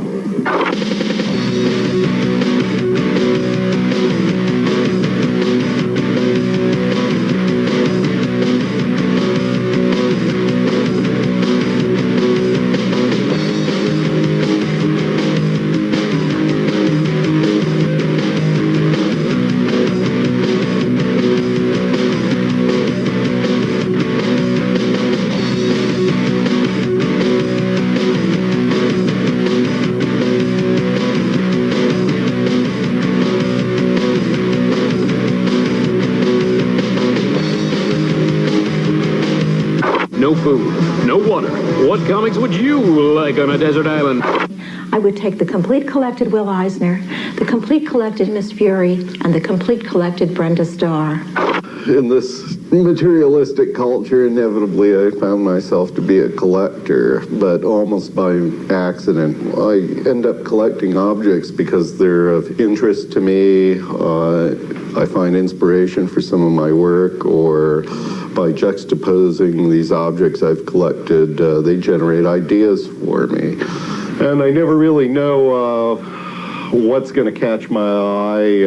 It's not really a question of rarity. It's more the desirability of the image or the idea that an object might represent. So this stuff just piles up, but you never can tell when something might be an inspiration. A porcelain Japanese couple seated has an entirely different meaning when you begin to replace their heads. It's a wonderful world of recycling here. Next up, we take a look at collectors, and we get a peek at Ted Shackelford's Sailor Moon dolls. Many really great collections are discovered by accident. We found one old warehouse in Winnipeg that turned out to have a huge lost treasure trove. And it wasn't even guarded by Aztecs with dart guns or anything.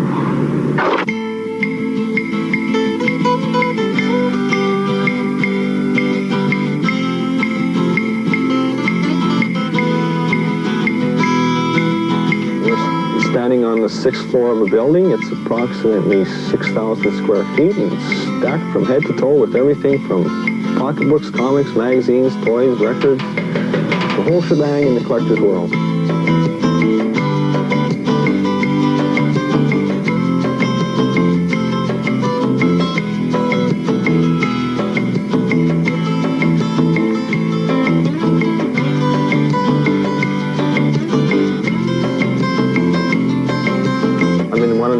And we have $1 million+ comics worth $1 million+ dollars. I would say we probably have the most of Marvel comics. We have anywhere from the 1960s on up through the 90s. DC would be second. We have as well a collection of those from the 40s on up to the 60s and 70s and 80s. Other companies that we have include Dennis the Menace, Walt Disney, Uncle Scrooge, Donald Duck, Charlton Comics, printed Hanna-Barbera mostly, and old Dell Comics, Roy Rogers, Lone Ranger, lots of TV stuff like Mission Impossible.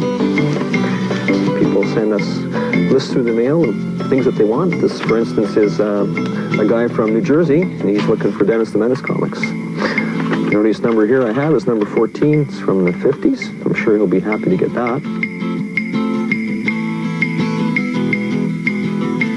When I first started up here, in this particular warehouse was about 5 years ago, and I remember everything was unorganized, nothing was really sorted, couldn't find anything. I remember standing in the middle of the warehouse, scratching my head and thinking, where do I start on this mess? Ultimately, comic books should be stored in where you store all your secrets, in a dark, cool place. The Bruce Peck way of storing comics is vertically inside boxes. However, there are other ways to do it, and this is one way that is really interesting for me, and that's to store them in these binders. Inside each of these plastic coverings, there's a comic that's also enclosed in plastic, and these are stored upright and inside a binder, which is a cabinet which is all closed. Well, these are my cabinets. I keep the comics inside plastic, the plastic inside the binders, and the binders inside the cabinet. So everything is shut up nice and neat for added protection. My Fort Knox. Because I have so many comics, I need to keep track of them. And what I do is I have a database of comics, and what I can look at is I can look at the title and the issue numbers and the location inside this report, and I can find out exactly where the comic is. After this, we answer emails, and you can find out where to write to us. And you know what? Here's a hint for email users. Make sure you type in all the T's in anti-gravity. Hair straighteners and skin lighteners, stuff intended for people of color, but beautiful packaging. I collect anything that visually I find is sort of strong. Jeez, good Lord. But here is my collection of old 78s. See what we have at random. I'll just pull one out, and hopefully it's impressive. Mountain City Blues, Clarence Williams Orchestra. It's decent, but nothing to write home about. I always thought Crumb's brother Charles was a better artist than him. You know, he drew this when he was a kid, and he drew that Harpo Marx cover there. He had a really strong style. Robert owed me some artwork because I'd given him some records in the early 80s. And I actually wanted a Kandinsky, but since that was never going to happen, I asked him to do his imitation of a Kandinsky. It's no Picasso, but I can't really complain about the price either, so. Here's some of our enormous whack load of email. Now, we'd love to respond to it all, but we get tons of the stuff. We do read it all, though, and we pick a couple per week to read on the air. Now, I have one here from Philip Leverett and Joseph Masong, who write, I've noticed that the New Men and the X-Men are very similar. Bird is like Archangel, Bishop is like Pilot, New Force and New Man are like X-Force and X-Men. Yeah, okay, I have to disagree, because Proctor is really, really hairy, and Professor X is really bald. What more difference do you need? And this one's from Bill Martin, who writes, why do you guys only read the insulting, strange, or really silly letters? It puzzles me so. I couldn't come up with a reasonable explanation for it on my own, so please tell me why. And P.S., more Batman. Well, Bill, it's all right if I call you Bill, isn't it? The answer is that those letters provide more fun for the writers. We enjoy coming up with the cheesy replies that I have to deliver. And if we answered all the mail that just said, I love your show, we'd have to do a 2-hour variety special. And as for Batman, we'll see. That looks good. Cut, print. And for this week's poll, here's your topic. Rock and roll in comics. What band ought to be heroes in a comic book, and what comic book characters should form a band?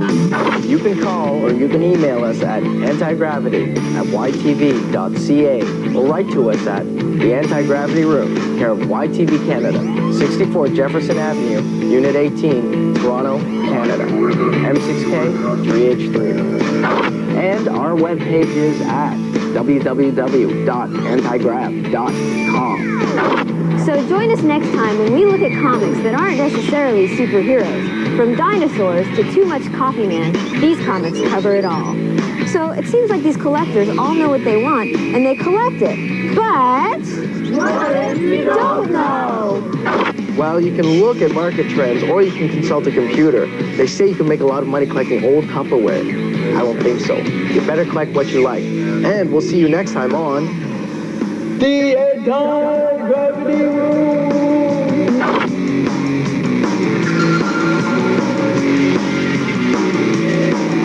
It's classic, it's comic, it's 5 nights of spine-tingling fright and rib-tickling fun. Comedian Dana Gould hosts Sci-Fi Channel's Big Scary Movie Show, beginning tomorrow at 9 p.m. Eastern with Bela Lugosi in Dracula. It can't be bargained with, it can't feel pity, it has no fear, it will not stop until you are dead. Arnold Schwarzenegger stars in the sci-fi action classic, The Terminator, tonight at 8 p.m. Eastern, Sci-Fi Saturday.